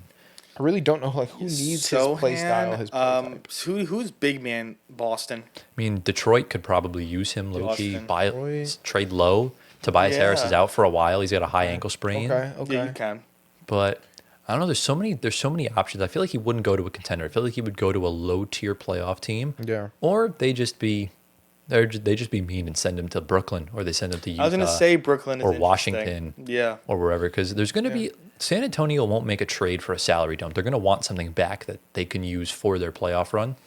So I imagine if they see a guy like, even a guy like Cam Thomas, if they're low on the guards, which they're not, I'm just giving an example, or if they see Jaden Ivey as a piece, or if they see, or if they want to make the big trade for Lauri Markkanen and you get rid of Sochan, Keldon Johnson, and picks, like, you can easily do that. But you're in agreement of shipping off the Sochan stock? I agree with that. Yeah. 100%. Yeah, I think it's time. It's a shame because the only reason why is because of their lottery luck. I think if they didn't draft Castle and Harper, I think he'd be more of an option up front. Sure. And He's not terrible. no, he's not. No, he's He's just I think ran his course. I think there's too many guys. There's only 5 players allowed on the court at once. Exactly. And the guys that are on the court are just better than him. They're dogs. It's not really an insult. Yeah. It's just the truth. Yeah. So not bad. Good. Let's get into round 2. Antoine, who's your next team? Okay, so we're going to move to Golden State. Ooh, Gio's favorite team. No. This player should not be on the team anymore, for being honest. Oh, I know exactly. He who should you're have been talking about. gone a few years ago. Yeah. But, this didn't happen. What'd you say? What? It said pods. Is that who we were talking about? Pods? Like AirPods? Like what I'm wearing? Those are not AirPods. It is pods. Yeah. This guy, I'm sorry, he's not as good as Golden State anticipated. Lauri Markkanen should be on this team right now. Pod should be probably hooping it up in Utah, but he's not. Well, he played good in the playoffs. Right now, I mean, Pod's kind of lost his 2-guard spot to Will Richard, according to the depth chart. No, he's still starting. I don't know. It says Will Richard's ahead of him. I don't know. Maybe they're rotating in and out. Who knows? But yeah, this guy, from what his freshman year was like in the NBA to now, just nothing eye-catching at all. To get demoted, I guess, to backup guard or rotating shooting guard in with Will Richard and Buddy Hield. Yeah. And the fact that you didn't want to trade this guy for Lauri Markkanen for what he brings to the table is just insane. Yeah, That's the worst part. I totally agree in the sense of, look, Pods is a good player. Like, he's not this incredible superstar. Like, the Warriors were, they were touting Pods as like the replacement for Steph when he retires to take the torch from the That's team craziness. and stuff like that. And, the sooner you realize Steph is, an all-time great, the better, because no one's filling those shoes, No one. no matter how good he plays. And Ridiculous. the fact that you wouldn't trade him for Lauri Markkanen, an all-star, most improved player, just dropped 51 points the other day. Like, could you imagine the damage they would have done in the playoffs if he was on that roster with, especially now, like last season, the Warriors made the second round last season with those players. And, we don't know what would have happened if Steph didn't get hurt. Right. But I imagine they would have had a much better shot at making that series more competitive if Right. Lauri Markkanen was on the team Yeah. next to a Jimmy Butler and the Draymond. You might not have even needed to Exactly. trade for Jimmy. No, I think they Yeah. would still do it. I mean, it depends on who became available, because they probably would have shipped off Wiggins and probably Kuminga and stuff like that. But again, the Warriors are trying to compete with their old heads, but clinging onto the young guys. Remember when they traded for Dennis Schroder, we offered them Cam Johnson, but we wanted Kuminga back, and they wouldn't do it. And then they didn't even want to pay Kuminga. So it's like the post Bob Myers era has been a mess. But what do you think, Gio? Yeah, I'm ready to sell my stock in Pods. I don't think he's that great of like you said, they touted him as a generational talent. He's not that. He's an all right player. I don't know. Like, he's just not all that to me. Like, he doesn't pass the eye test, so I'm selling. Especially with the way Will Richard started the season as Yeah. a rookie. He looks great. He looks better than him. He looks incredible. And, He does. Buddy Hield even on and off. He's still a better shooter. But, Pod's, like, he's not bad. No, it's just not bad. the situation he's in over his head a little bit, I Yeah. would think. For sure. Which I think is understandable for the most part. But, when you're playing next to Steph Curry, you're going to look good. Yeah. Because that's how good Steph is. So, all right, Yeah, Giovanni. Pods is just Yeah. All right. very. Let me get into my next player. What you got, man? So my next team is the Mavericks. Oh, this could be a lot. Oh, I already know. This could be a lot of players, bro. There's so many players that are just Who do you have in stinking it mind? up. I mean, it could be AD, it could be Gafford, it could be Clay, it could be Nico Harrison. Even Who do you though think he's it gone. is? I think It could be Nico. I think you went with Clay. You think I went with Clay? 100%. I think everyone sold their stock in Clay already. So I'm not gonna go with Clay. I honestly sold my stock in Clay the year after he won the championship. Yeah. Maybe It's either Gafford or AD. There's no in between. No, I don't think it's Gafford. It's Gafford. Oh, It is There you Daniel go. Gafford. I could have went with AD. Should have been AD. I really could have went with AD. I'm gonna put AD in for the thumbnail, so don't worry. That's fine. But Gafford's my guy to sell the stock. I was a huge fan of Gafford. You know this. Ever since Russ was over there in Washington and Gafford was there with him. I'm like, y'all don't know what's going on in Washington, but this guy Gafford is hooping. Yeah. And no one knew because he was in D.C. and no one cares about D.C. basketball. So that like Air Jordan-esque dunk he had, reach Yeah, behind him. bro yeah. was insane with Russ. Like Russ was making him look like an all-star center. Let's Oh just yeah, say that. sure. So Gafford, it just like injury after injury. I feel like every single game, something happens to him where it's like a tweaked knee. He's grabbing at his knee. He's like or he's grabbing at his ankle, or is like he got hit in the head. Like, bro, it's always I'm hurt. sorry, I said like Like my knee. Yeah, I get it. But like he can never stay healthy. He can't stay fully healthy, and it's just like. It's such a And he's just declining because like he always has knee problems. It's like almost chronic at this point. Yeah. And so that's his game, is jumping out of the gym. And then if you have knee problems and all you can do is jump out of the gym, it's like, what else can you do? And after that, it's like, all right, the decline starts. So Right. it's time for you guys to sell your stock in Daniel Gafford, unfortunately. And yeah, what do you guys this think? is so interesting because Derek Lively's in the same boat as Gaff. How so? He's also always injured. Dude, I think he's out right now. Yeah, He's he's on younger. My He he's is on out my right now. fantasy, but he's always not. But he's on the younger, court. though. Yeah. I get, but That's why I no, can't but sell. already he's not. He's not. He's The best. The Ability is the availability. best availability is availability. The best availability is availability. Best availability is ability. But Lively's never on the court. Yeah, but Lively's 21. Yeah, he's way young. And Gafford is 27. Okay, but I love Lively. That's why I drafted him. But again, if you move on from Gaff, you're in the same thing with Lively. So who's your center? Well, I'm not saying they should trade him. All I'm saying is us as fans, sell your stock. Time to in him. sell, yeah. Yeah, That's what I'm I saying. think Gaff is. I mean, We're he got not that going to see him get any contract. much better. I think he's already he probably peaked 2 years ago, if I'm being honest. Yeah. And so we're only seeing a decline from here. If you're he's still a good player. But if you're peaking at 25, Yeah. that's not a good sign. That's what I'm saying. Yeah. And it's such a shame too, because when he got traded to Dallas, that was kind of the thing that was like the break he needed. But again, with lob set centers, when you trade away the guy that was throwing you the lobs and you don't have a point guard anymore, True. that's why Lively looks awful too. Yeah. Because who's gonna Luka's such an elite playmaker. That's why the trade was so inherently dumb and stupid. Yeah. It makes no sense because you have guys that work well with Luka Doncic, and when you saw last season that Jackson Hayes wasn't cutting it. Yeah. And Now he is. he needs the lot. He's still not. DeAndre Ayton's the one that's benefiting No, from he- it. But Jackson Hayes has some good games, man, with Luka throwing the No, but lobs. Luka elevated. He makes everyone look Luka good. elevated PJ. Gaff No. He and didn't elevate. Lively. He didn't elevate PJ. No. PJ's a hooper by No, himself. but in Yeah. Charlotte, there was the numbers he was putting up in Charlotte was so inconsistent. Well, that's because the team was garbage. But like when you go to a contender, it's different. Well, same thing with Gaff. PJ's a hooper by Same himself. thing with Gaff. He definitely elevated Gaff and course. Lively. Yeah. For sure. Of course, But with Derek Lively, after that final series, Al Horford did a number on him Yeah. mentally. I mean, he just clamped his ass the Yeah. entire series. Yeah. And he hasn't really been the same since. He kept getting the injuries, and then once he traded Luka, he pretty much became obsolete. And You know it's- who I like though? Who? You know who I could potentially buy stock in? Who? Ryan Nemhard.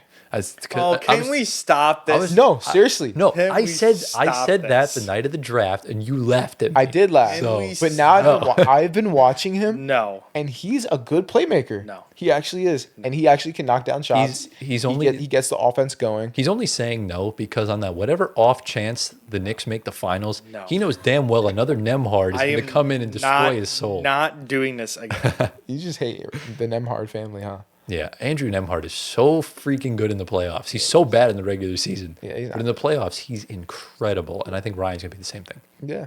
But with Gaff, Sell. it's an unfortunate situation for the big man. I But could have chose AD, but you should have chose AD. AD's a superstar. I give him some respect. Yeah, but man had a detached retina. Man looks out of shape. Yeah. I'm ready to sell my You're ready stock to in sell? him. That's That's fair. my choice. But again, I didn't get assigned the Mavs, so it's not my problem. That's fair.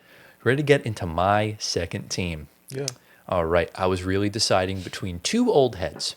And I decided to go with this guy because the other guy's hurt, and I didn't want to do that. I was going to do LeBron James. But one, he hasn't played, so I don't think that's fair. And two, LeBron just always seems to silence any doubter that he has. And for me, I still think he's going to be at worst a top 15 player in the league right now. Gosh. So I'm not selling my stock in LeBron James. I'm selling it. We are going to the Minnesota Timberwolves, and we are finally selling our stock in Mike Conley. Okay. Yeah. McConley and Michael. Look, really unfortunate because we saw when he went back to Minnesota, he almost looked like he got a second wind. He looked like he was 25 again when this man was hooping, he was playmaking, he was defending really well. And then when they knocked out Denver 2 seasons ago, he looked really good, setting up the offense, putting them in the right spots. And then last year took a huge nosedive and then brought himself back up towards the end of the season. And then this season, I think he averaged 8.5 points last year. I think this year he's barely averaging 6. Yeah, 6.5. So I think it's time for the Wolves to either start looking towards Terrence Shannon or Rob Dillingham or trade them for a point guard that is ready to compete with Anthony Edwards and finally get over that hump of the Western Conference Finals. So, boys, what do we think? Yeah, I think that's the correct answer for this team. Mike, listen, love him, journeyman, one of the best point guards of our generation. It's time to hang it up. He's 38. Listen, we can't all be like LeBron. But a great career nonetheless. I tip my cap to him. We salute. Definitely borderline Hall of Famer. I think borderline. I think because he's played so long. If the Wolves win a championship, I think that will be enough for him to get it because he's going to be starting.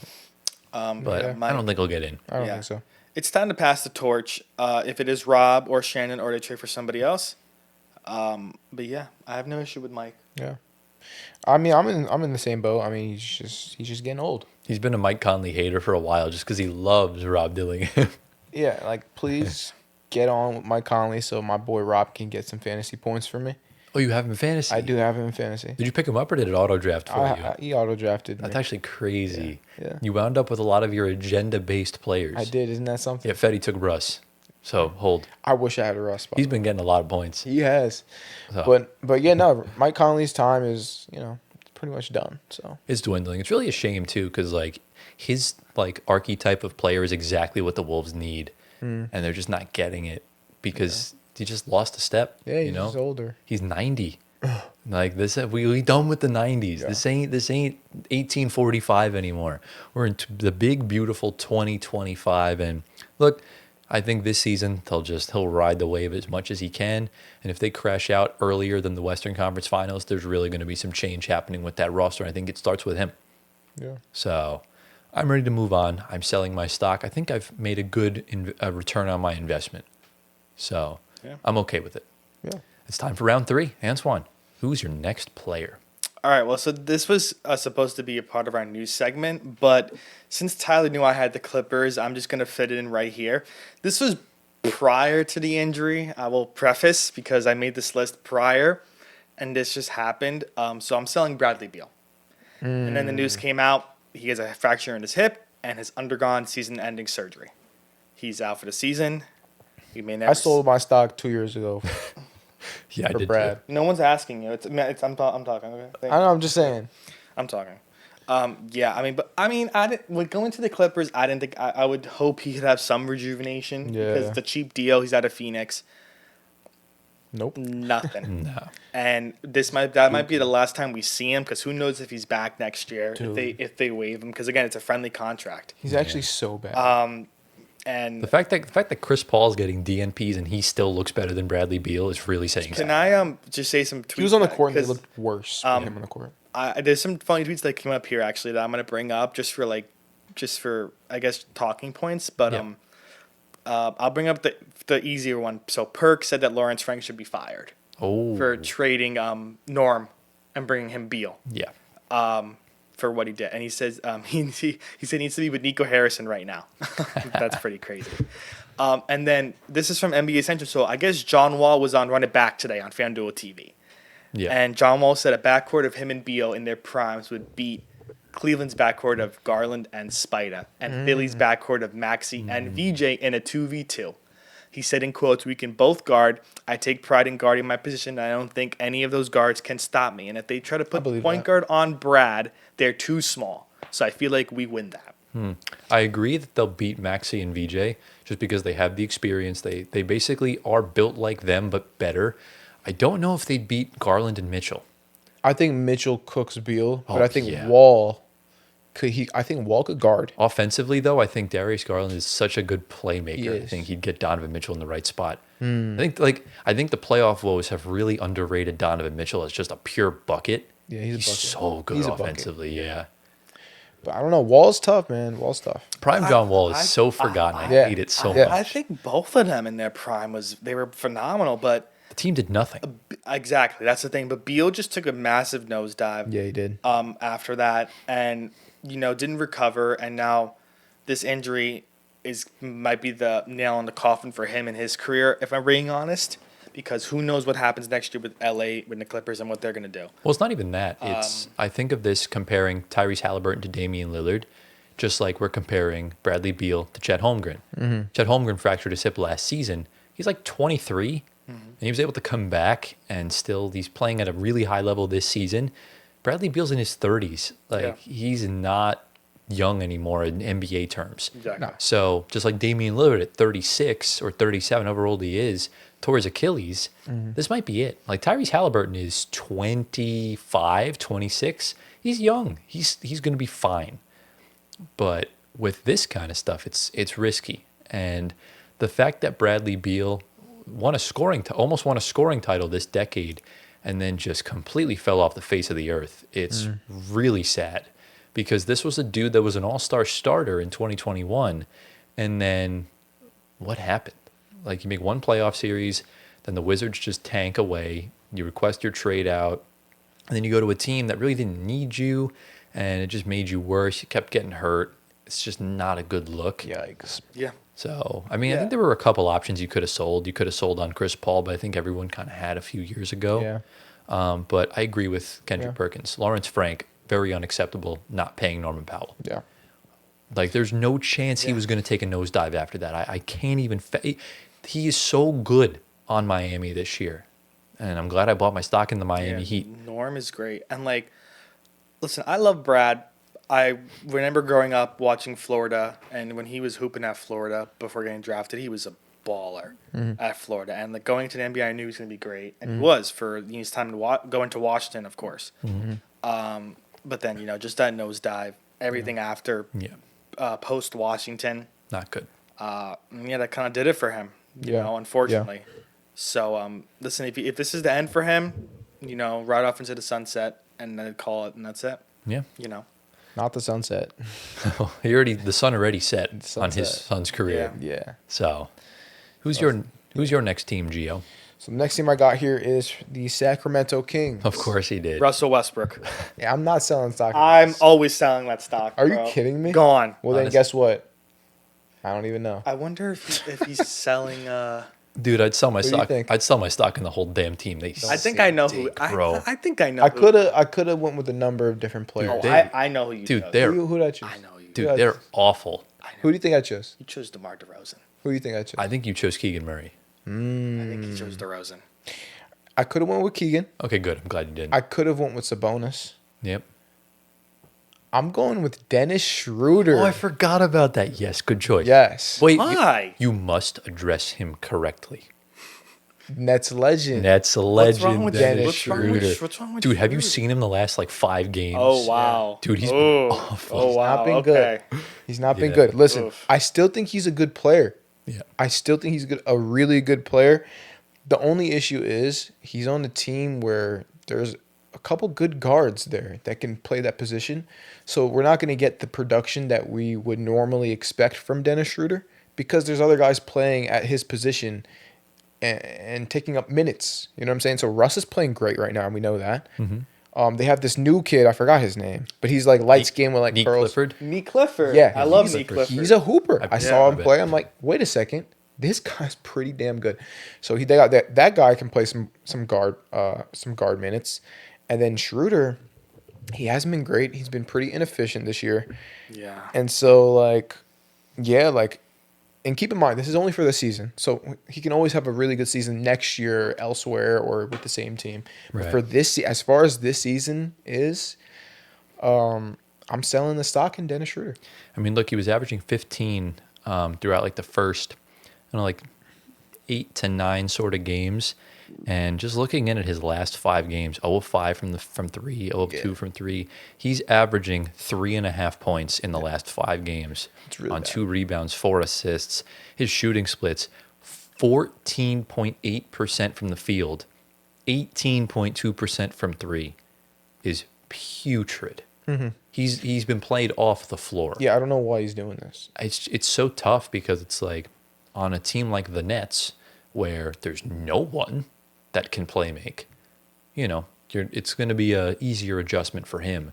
But when you're on a team with Domantas Sabonis, who is one of the better playmaking centers and playmakers in the NBA, the offense runs through him. The offense don't run through you anymore, Dennis. Yeah. It's just not how it goes. Man, which sucks because sometimes I feel like if it did run through him or if it ran through the point guard, maybe that would make Sabonis better. Maybe that would make the Kings better. Maybe Sabonis is not supposed to be the guy that the Kings run their offense through. Maybe that's what it is. Maybe they got to switch it up. I do think him not being good is a reason why the Kings aren't good. I think he's the main factor. Yeah. Because I understand you'll get good games from Russ, you'll get good games from Sabonis, you'll get good games from Levine and DeMar. Yeah. But again, you need that consistent point guard. Yeah. And, Russ can't be consistent for a whole season. Dennis Schroeder can be, and he's just not showing it. And you need him as the starting point guard to show that on both ends. And he just hasn't been good on both ends. He's been a turnstile on one end, and he's been a brick on the other. Yep. I think he's already built the new arena in Sacramento by his shots anyways. Damn. Yeah, it's been really bad. Yeah. You know I love Dennis Schroder. I know you do. And I'm very disappointed. Which is why I'm surprised. I thought you would have been like, no, I'm not doing it. I'm not selling this stock yet. I'm a real one. I get it. Hold my man accountable Okay. for what he's doing. Good. So that's my take. Yeah, not bad. Dennis Schroder. So, do you ready to Tyler. get into my next player? Go for it, bro. This is your third player, right? Yes, Yeah. this is my third player. Who should I go for here? I have one player I'm saving for the last one. I'm sorry, Gio. We're going to the Phoenix Buns. The Phoenix Oh, Buns. I already know. Phoenix Are you Buns. selling Devin Booker? No, It's not Jalen Green. we are selling Jalen Oh, Green yeah. stock. Now, granted, I sold this last year, but for those that are thinking that, oh, he's going to be like really good next to Devin Booker, he does the same damn thing as the same damn Devin Booker. Yeah. And the worst part is, this man is made of glass. Yeah. Came into the season with an injured hamstring, right? If I'm not mistaken. Missed a ton of time. Hamstrings are tough. And then he comes back 3 minutes in. plays an incredible game. And I think like 2 games later, re-aggravates himself with His the hamstring? hamstring. And he's out for another month. But and a listen, half. I want to say something quick about the hamstring. Yeah. Because you get one injury to the hamstring, and then what they do is they try to rush you back in, and then what ends up happening is you re-injure it again, and then it's way worse. But and that sucks, But it's bro. kind of on him for not coming into the season in shape, because hamstring injuries are usually a sign of you not being fit. And Not always. Well, most of the time, especially if they're not Bro's contact. pretty fit. I don't know. I don't know. I don't He's know. Fat. Jalen Green is fat. He thinks everybody's fat at this No, point. he's not fat. He's He's not like fat. 160 pounds. He's 186. That is kind of. I mean, 6'4". decently. 6'4", Yeah, it's not bad. He's kind of built like me. No, he's skinny. He's skinny. He's He is kinda skinny. built He's like pretty, me. I mean, yeah. But this season, I mean, he's only played 2 games. He's played 82 games for the past 2 seasons. And obviously, we know when he was healthy, he stunk it up in the playoffs last year. That was when I was kind of done with the kid. Yeah. And smart from the Rockets trading him away for Kevin Durant. But this season, he's averaging 15.5 points, but it's on 2 games. And one of the games he left early. So he scored 29 points in the first game. He looked good. And then the next game he plays how many minutes? It was like barely any. He played 6 minutes before getting hurt. And if you're re-injuring the same hamstring and you're still going to stink it up in the playoffs if you rough. get there, I'm done. I'm selling my stock now while it's high. He scored the 29 points. People are going to think that's good. And I'm going to make my high exit. So as the Jalen Green stan, what do you think? I'm not a Jalen Green stan. Let's make that clear.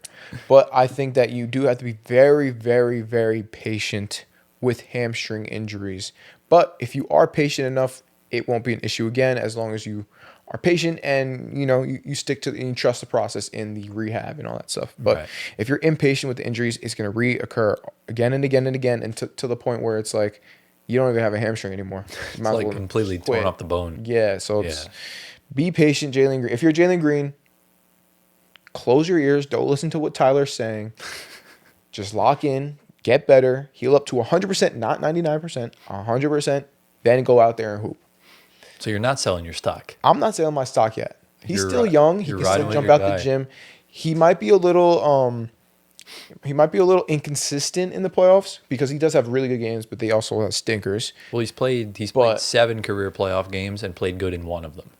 Okay, well, there you go. So But 7 is not a big sample size, but No, I think that I'm not selling yet. He's still young, so it's just pretty glaring to see where the Rockets would trade the one position they don't have a lot of, which is shooting guards. So the fact Yeah. that they were willing to trade him says a lot, and the fact that now they have no guards, like Amen Thompson's a much better shooting guard than yeah, Jalen Green is. And Reed looks pretty good so far. yeah, really Exactly. Yeah, I think Yeah. Jalen Green probably is a little bit more consistent than Reed, but I think give it a year, and I think Reed will have better output consistently, especially from behind the arc. Yeah. Are you in agreement? Are you selling your Jalen Green stock or no? Not yet. I think Hold tight. give it a little bit of time. I'm just doing it early. Okay. This is my Ooh. early sell. Okay. Just like my early pick from putting stock in the Pacers last year. Sometimes it works, We'll see. So We'll see. not so bad. Kind of just like I found a tweet from last June, and even in our draft stream, I had Thunder Pistons in this year's finals. Mm-hmm. We'll see what happens. We will. So round 4 we go, the penultimate round. Antoine, who you got? Oh God, this is where it gets tough. Because I have another guy, and then my 5th one is a toss-up. So what team we going to? Do I want to go to the Nets and break Tyler's heart? Dude, we stink. Just go for to it. the Come Nets, on. I bro. mean, who are the two you're deciding between? What teams? about to sell MPJ? No. Oh, who you about to sell? What's his name? Cam Thomas. He'd best sell Cam Thomas. Ooh. Who's your other choice? Nick The Trailblazers. Oh, And you know who it is. oh, for the it's Trailblazers. Good Henderson. Scoot. Oh, Ben sold that stock, bro. Yeah, go for Cam Thomas then if that's the Really? case. I mean, I don't know. What do you think you should do? I have the I sold my stock in Scoot, I bro. have the Raptors too. Pick one, bro. Are you gonna sell Scotty? No, I'm playing. You'd be Fetty would Jakob. hate you, bro. Go with whatever your gut is telling you. Yeah. Pick one. The Pacers, I can't really sell anybody right now on the Pacers because they're just They're intentionally tanking. Yeah, they're doing a Yeah. great job at that. They look terrible. okay. I'm gonna go to the one that I'm certain on, and I'll save this one for last. Okay. I'm gonna go to Cleveland, Ooh.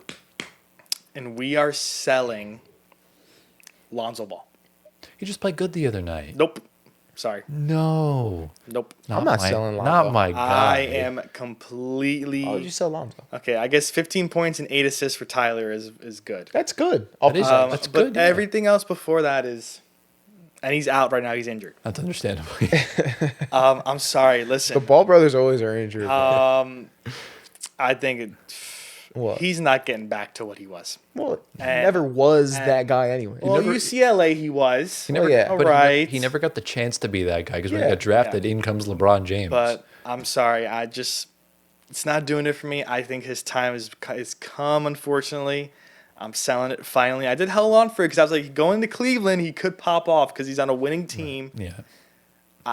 No, I'm sorry. I don't see anything promising about him anymore. It's such a shame because And I think LaMelo still looks great. I'm fine. I'm not selling any but he's any also LaMelo injured. stock. No, I'm not selling any LaMelo stock Okay. at all. No, not at all. Lonzo, Tyler would. No. Tyler LaMelo, you would sell can't sell. LaMelo is twice as great as Lonzo is right now. But he's always hurt though. And- Twice as hurt. I know, Twice as but hurt. they're all hurt. They could all go to the hospital together. Okay. okay, you know? yeah, definitely. No, I'm sorry. Lonzo is just not doing. I'm sorry.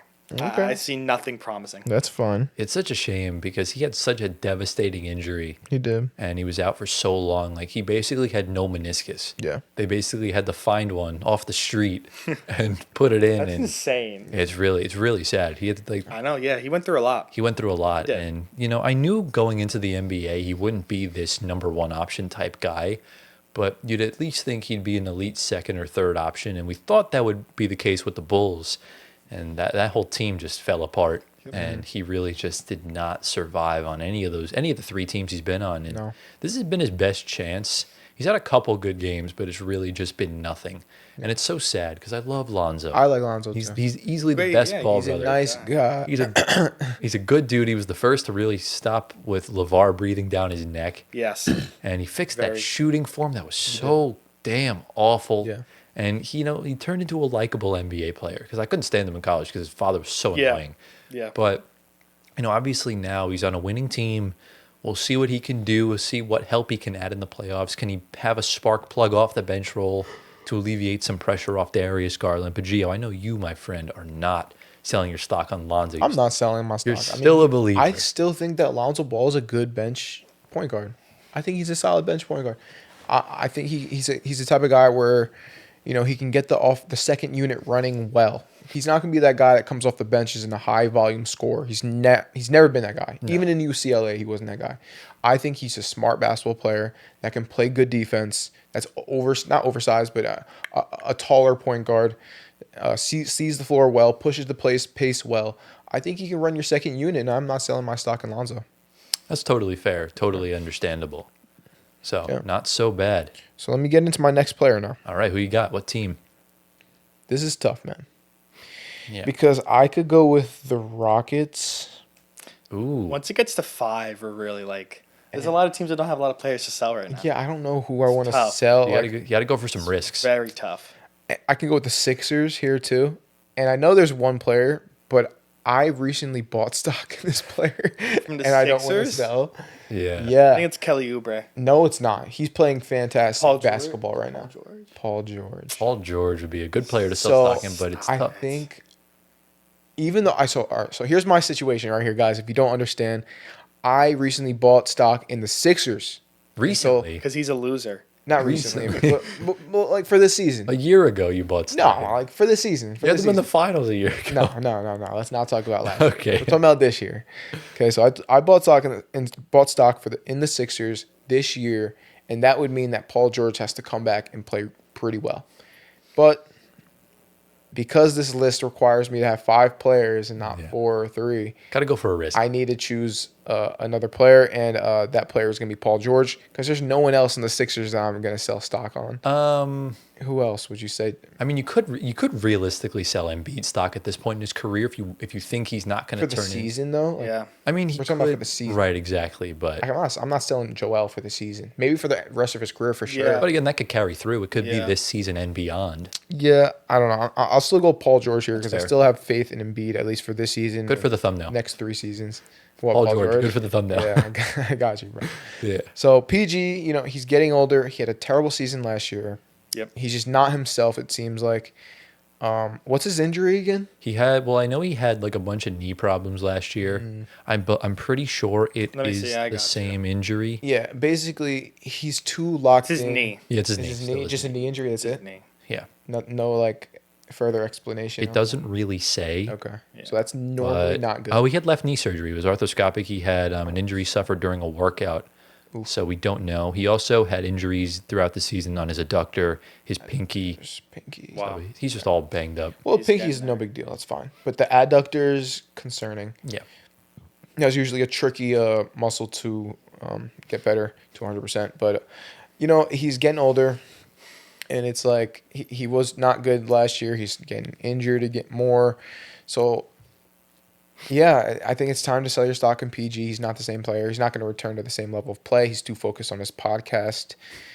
He's doing a great job on his podcast, by the Oh, way. podcast PG, shout out B, to man. you. We Podcast salute B. the podcasters. You're him. You're him. Yeah. On the podcast. Yeah, that's all I got to say about PG. What do you guys think? I think it's valid. Yeah. What do you that think? team, because we don't know what is coming back from him when he's returning. He is 35 on the wrong side of he's 35. 35, yeah. He's on the wrong side of 35. Wrong side of 35. Yeah, I mean, there are other guys that you could sell. Like no, yeah, I think Paul, because the the only contract guy over there. is just such a hang up on this guy. And he's the only piece remaining from that, I guess, somewhat nice of a retool last year that the Sixers tried to do. Yeah. So yeah, I think that's solid. I wouldn't sell Embiid stock because he's playing. Yeah. That's why. Yeah. The other guys maybe Lowry, but nah. He's already I mean, washed. he's already gone. washed. Same thing Drummond, with Drummond, washed. same old. thing. Yeah, Yeah. that's fine. I'm ready to sell my PG stock. PG, yeah.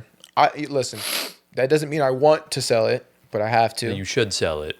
I guess. Based on last season, he was Yeah, he was not good. terrible. He didn't shoot the ball well either. Not at all, bro. And he was the kind of player. Again, he didn't really want to go to Philly.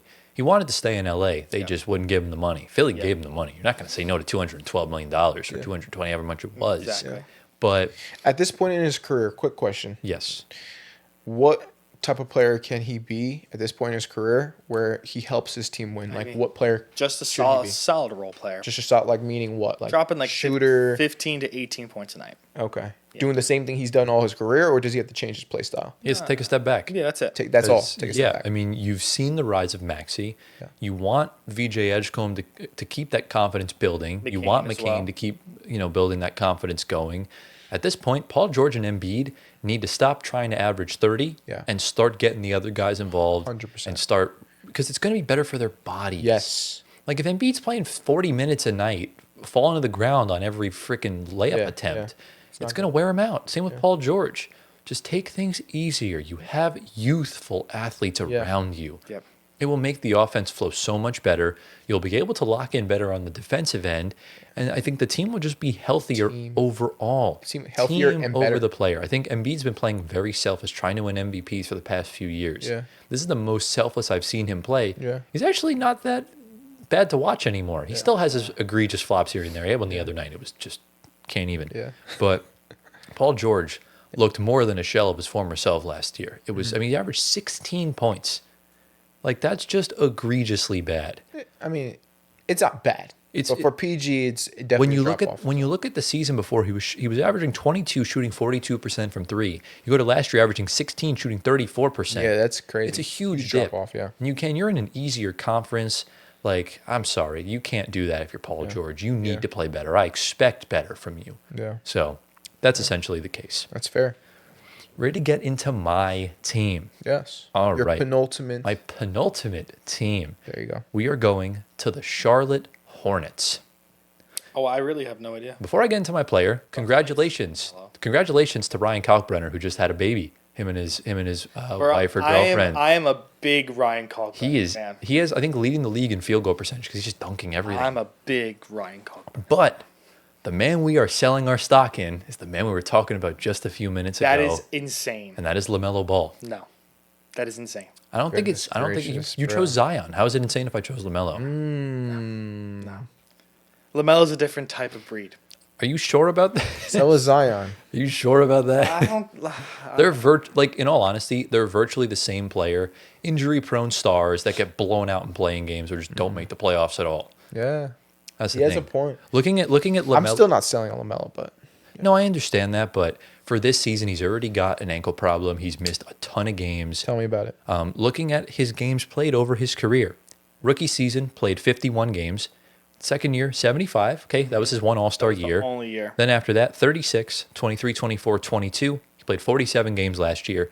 And we're what, like 15 games, 16 games into the season? He's played 6. Yeah. Are you serious? He's already missed a ton of games.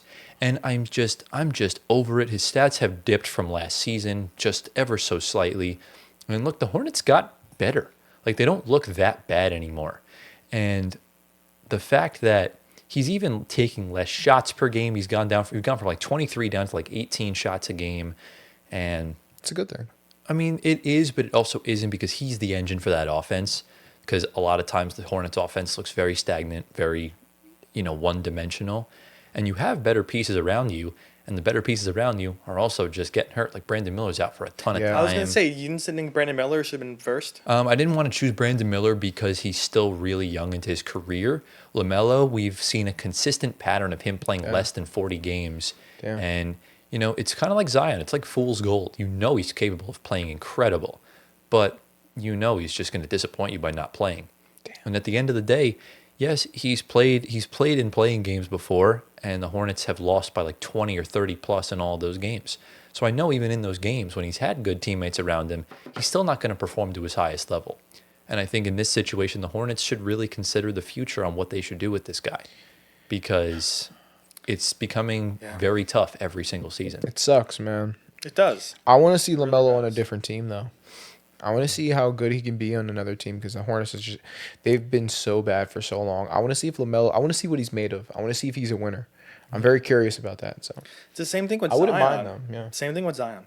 Yeah. Going to a different team and I see know if it finally clicks. I know a team that needs a point guard. The Dallas Mavericks. Imagine That LaMelo with would be Cooper. insane. That would be box office. That would be great. LaMelo and Cooper in a fast break. Are you But kidding again, me? that's another team that's got like injury problems. Who, Mavs? You need LaMelo to go to a team that will take care of his body. But like, what team could that be? I don't even know. It's tough. There's so many teams that you have to take out. Like no New Orleans. Yeah. No, like Dallas could work. Phoenix needs a point guard. Yeah. That could be another good place for him. But the Rockets. But the problem is he's in a situation where he's got good players around him. Like Miles Bridges, I know we hate him. He's but a hooper. when it comes to basketball, he's playing one of his best seasons of his career. Yeah, Miles looks- Ryan Kalkbrenner doesn't miss. Yeah. And I told you guys. yeah, Con Kneppel is looking good. Con Kneppel I looks love fantastic. Con. Yeah. He's leading the race for Rookie of the Year. Is he actually? Yeah. He's number one now. He's leading rookies in points per Yeah. game. He's number one. Wow. So shout out to Con Kneppel. He's Yeah. a lot better than what people thought. But Yeah, He's a- listen, You saw it the whole time. I said both of those guys You are saw it going to from be the, you saw it great. from the beginning. yeah, I mean, Liam McNeely's there, but I said Kalkbrenner. I said, watch out for those two guys. yeah. You saw I said it. it. You know But- what? Credit to you, bro. Hey, he saw it from the beginning. Whatever I beginning mean, listen, that was. Kalkbrenner is crazy because, like, from that one Creighton game in the tournament, I was like, this guy's an engine, I said. Very good. And I was like, I hope someone gets him. And he fell to them. And it's like, I would love that the Knicks got him, but that's such a pipe dream. He wouldn't have been playing. No, yeah. That's You the guys thing. have Kat and Yeah, Mitchell exactly. Robinson stuff like that. But Yeah. But yeah, I'm done with LaMelo Ball. I'm selling my stock at probably its highest point. So I think, eventually whenever people do go to sell, I'll be the one racking up the money because I, sold early. Yeah. Our final round, we're just about an hour in. Antoine, who's your final team? I forgot. I think this one is probably my last one just because I feel like he has dipped off this year. And that's for different reasons. We're going to go to Milwaukee. Ooh. And Who could this be? The NASA's. I am selling all my stock in this guy because I just think his career now is going to take a little dip. Okay. We're selling all my MT stock. Myles Turner. Oh, wow. I'm not mad at that. I was not expecting that because he's playing good right now. Is he? He looks good next to Giannis. I don't know. All right, let's hear it. Honestly, I'm open for discussion because I he's think- been. His recent form in games has been better. In the start, it was not great. Maybe he's coming on, but I don't think MT is going to come along with this team very well. Okay. Honestly, because Giannis is there and a lot of things are being taken away. Like, of course, his scoring's dipped a little bit. Right. The rebounds are still there. That's fine. I just don't think there's going to be the same tenacity and the same, oomph he gave to Indianapolis in Indiana. I just don't see it. And, I know MT already going to the Bucks was already a crappy move on his part. Yeah. And I'm just going to sell it right now because I don't think he's doing it for me. Look, I don't hate it. Milwaukee. His stats have gone down from last year. Went from averaging about 16 and about 40% from threes, averaging about 12 right now. He's only shooting 35%. So the stats Total? Total, yeah. From the field? No, for 3. No, from three. Oh, from 3. From the field, last year he was averaging 48% from the field. This year it's 43 flat. It's not good for a center. Again, Giannis has missed a couple games here and there, so you're going to look better when Giannis is on the floor. Yeah. Bad for a center. But, again, that could be karma for going to Indy's rival, Exactly.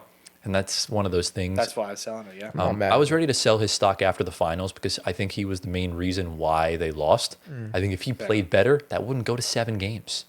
So, Myles Turner, my biggest ick with him over his career was always the foot injuries early on.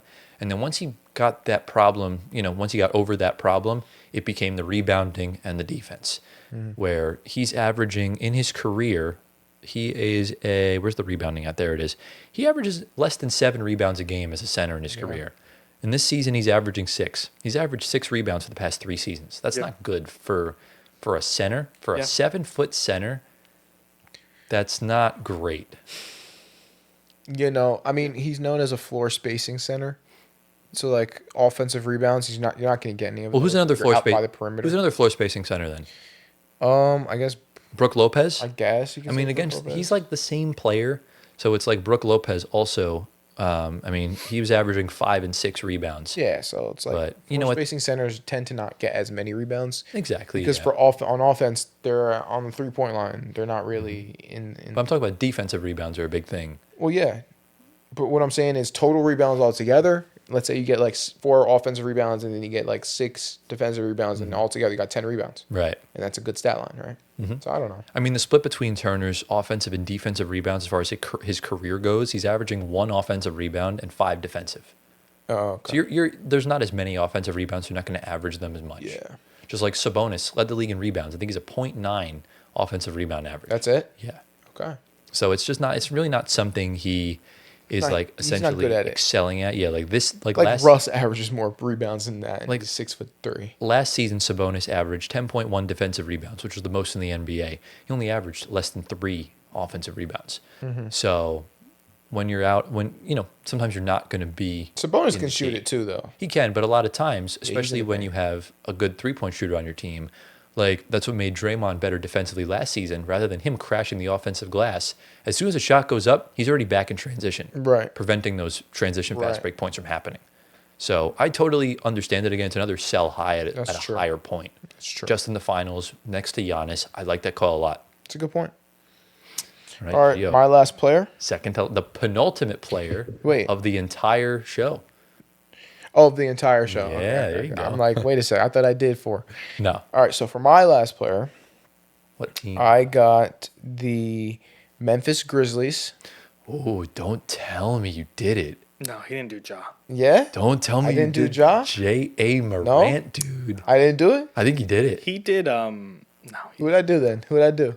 It can't be KCP because he's been asked for 2 years now. it could be KCP. Maybe, No, it can't. It's maybe Triple J, it's- Jalen Wells. I'm not selling Triple J. It's either, there's only two options. It's either Ja or it's Zach Edey. Oh, maybe Ty Jerome. He hasn't played. I thought about Zach Edey, It's but guess what? It's definitely Ja Morant. It's Ja Morant. Yes, thumbnail. Let's I'm go. selling my You stock. are Ja Morant. ridiculous. That'd be a goaded thumbnail. You're such a telling fake. it. You're a fake point guard He's lover. gone, bro. Dude, for this season, it's totally For warranted. this season. Exactly. Thank you, Tyler. Tyler knows ball. I always appreciate talking to Tyler. no. He knows ball. Anthony, you're just a biased, Know it from the beginning. know it from the beginning, dwelling on the past. No, bro. We're talking about this season, and this season, Ja Morant doesn't look like he's that dude right now. No. He looks very He uninterested, looks as like we said. he looks like a dude. He looks like a dude. Just looks like a basketball player. That's it. Yeah. Fair. He's not looking like Ja Morant from like 2-3 years ago. He's not looking like it. So, I mean, to me, it seems like he doesn't look like he even wants to be in the game or on the floor. So he looks uninterested, as we've said in the past. We've heard rumors that he's a bad leader. Right. So like that's all I need to hear. And then also I see the stats dipping significantly. He's not taking as many shots. He's not averaging as many points. His efficiency probably went down, although I didn't really check. So his efficiency from last season. So last season on the shooting splits, 45 from the field, 31 from three, and from the free throw line it was 82. This year he's shooting from the field 35%, a whole 10% dip. Yeah. From three, gone down from 30 to 16. Yeah.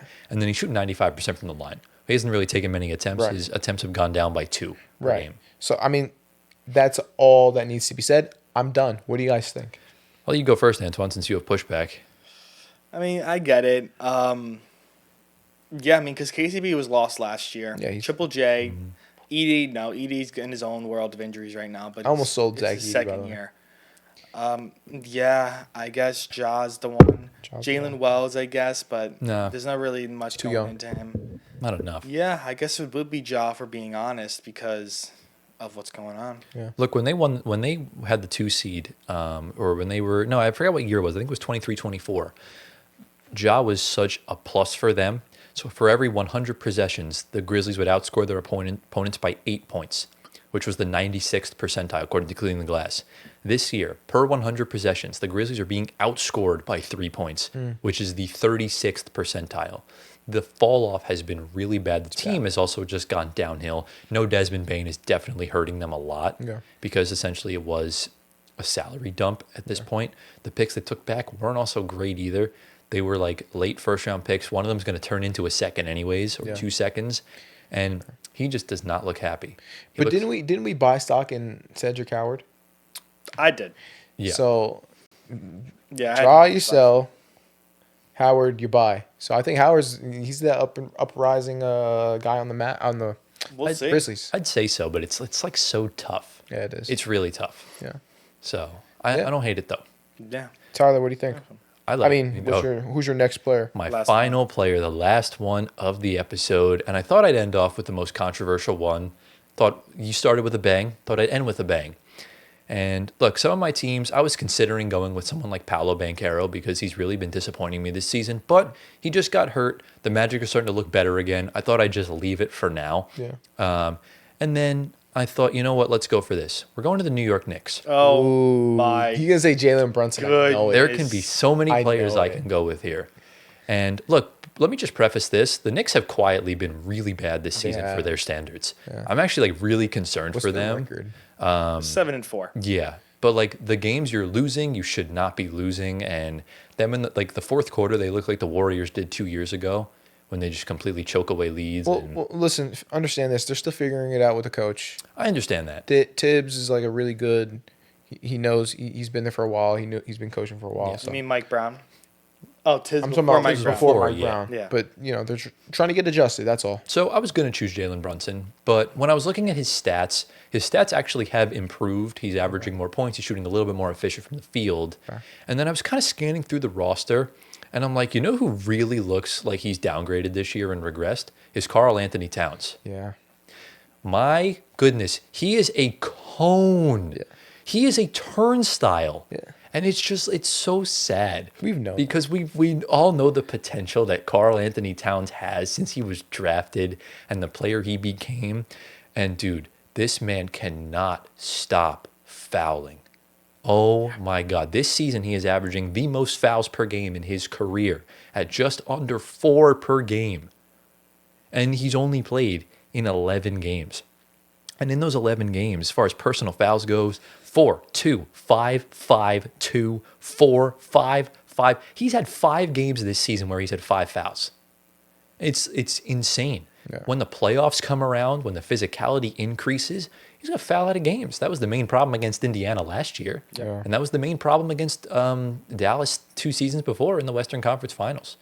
Like, he's a negative on the defensive end. Yeah. And this season, he's averaging less points. He's not shooting as efficiently from the field. And I think the byproduct of him regressing is hurting the team.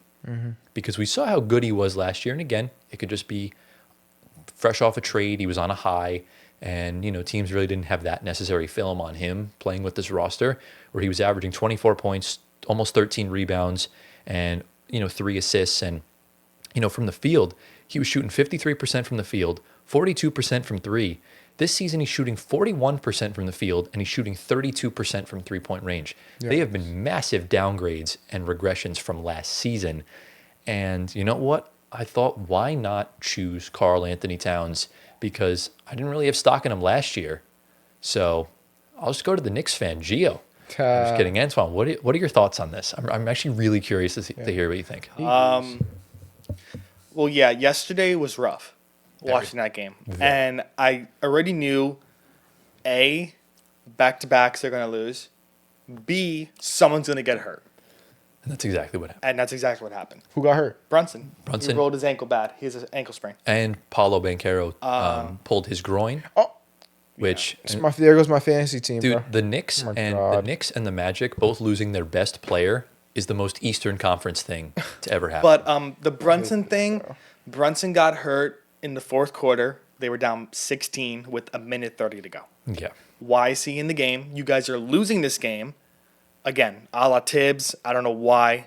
But again, if I am the GM of this team, if I am going to make any move at the deadline for a Giannis or somebody else, Cat is culprit number 1 off this roster. Because I'm a Cat believer, but again, he's the biggest problem with our roster. Yeah. The biggest problem. And, I love him. He's great. Last year was phenomenal. The defense is awful. The fouling is awful. The complaining on offense is every game for a foul. And if it is a foul, whatever. If it isn't a foul, it's every game. And, he's such a great player. I love watching him play with us. But culprit number 1, he's the problem. If I'm identifying a problem on his team, he's the first person. Mitch, we could say a lot of different things, but he's an offensive glass machine rebounder. And we need that because there's no good centers in this league, that could start that we can get available. Right. And Cat, if you need assets back, that's the biggest guy you're going to move from, to be honest. And I think Mike Brown right now, it's not working. Hopefully it does get better. But right now, that's the number 1 problem we have. So I have no issue with Tyler saying that. Maybe Jordan Clarkson I would have sold because he looks awful right now, but that's a bench guy. He didn't look good on the Jazz last year. So I've kind of sold his stock already. Yeah, if Tyler gave me the Knicks, I think Cat would have been the same answer for me. What do you think, Gio? So I'm okay with that. I mean, I agree. I mean, we already know he's been a cone on defense. And then according to the stats you just pulled up, his shooting has gone down. He's known for his offense, but if his offense is not doing anything, what are we doing? Right. And now this is the real test without Jalen Brunson. And I just thought I'd close with this as far as the Knicks fans have been very critical of teams like the Pistons not playing good teams. And, just kind of looking at the season you've had. I mean, you beat a Cavs team without Darius Garland. You beat a Celtics team that was tanking without Jason Tatum. You lost to a Heat team who right now I do think is better. You lost to a Bucks team that's been red hot to start the season. You lost to the Bulls, the game where in the NBA Cup where Josh Giddey was phenomenal. Yep. And then you beat the Bulls. Then you beat a tanking Wizards team who just looked absolutely garbage this season. Yep. You beat the Wolves, good win. Very good Yeah, win. very good win. Then you beat the Nets, who are 1-10, Yep. and then you beat the Grizzlies, who stink, and then you just got 20 balled by the Magic, who haven't looked good, but they're starting to find themselves. But the Knicks need to figure out something, and now without Jalen Brunson, we're really going to see what Karl-Anthony Towns is made of. Yeah. So Yeah. that's kind of my basis along the lines of why I chose him. I thought it was going to be more controversial than I thought. No, I think that's the biggest problem we have. So I don't that's have straight an up. issue on that. Yeah, because I don't really think it's worthy choosing a guy like Mikal Bridges or OG because No. they're role players. No, yeah. You expect greatness out of Cat, and we just haven't Right. seen it. Yeah, So- I think it's fine. So it really makes you think. Rudy made him look good defensively. Yeah, that's He did. honestly. Nah. Okay, Jimmy. Nah. Interesting. But yeah, ladies and gentlemen, that concludes our 15 players that we are selling stock in for this season. Let us know down in the comments, who is a player that you are selling stock in for this year? Who do you think is going to regress? Who do you think is going to be garbage? And who do you think is going to wind up getting traded or whatever? And boys, after, we've completed the series, the 2-part mini-series, how do we think that went? I think that was good. I enjoyed it very much. Which one was better, the selling stock or the I buying think stock? buying. I think I buying. think the buying was cool because we get to prop up Yeah, guys that don't yeah, have Exactly. that. But Selling, yeah, it's like the controversy of selling, it's fun. yeah. it's There's some controversial. names cool. in there. Yeah. Yeah. So, do we have any sort of questions, comments, concerns before we head on into the outro? Nah, we good, Let's bro. rock. And with that, ladies and gentlemen, that brings us to the end of episode number 83 of the Floor Spacer podcast. Giovanni, now that we're streaming again, G of the week.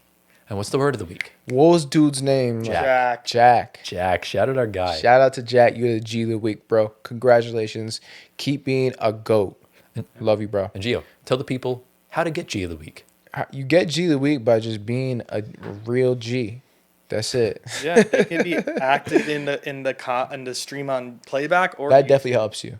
Yeah. If you're on this, if you come to the streams and you come through and you're just pulling up, you're commenting, engaging, asking questions, you're a great candidate to be G of the week. So that's Absolutely. one way to do it.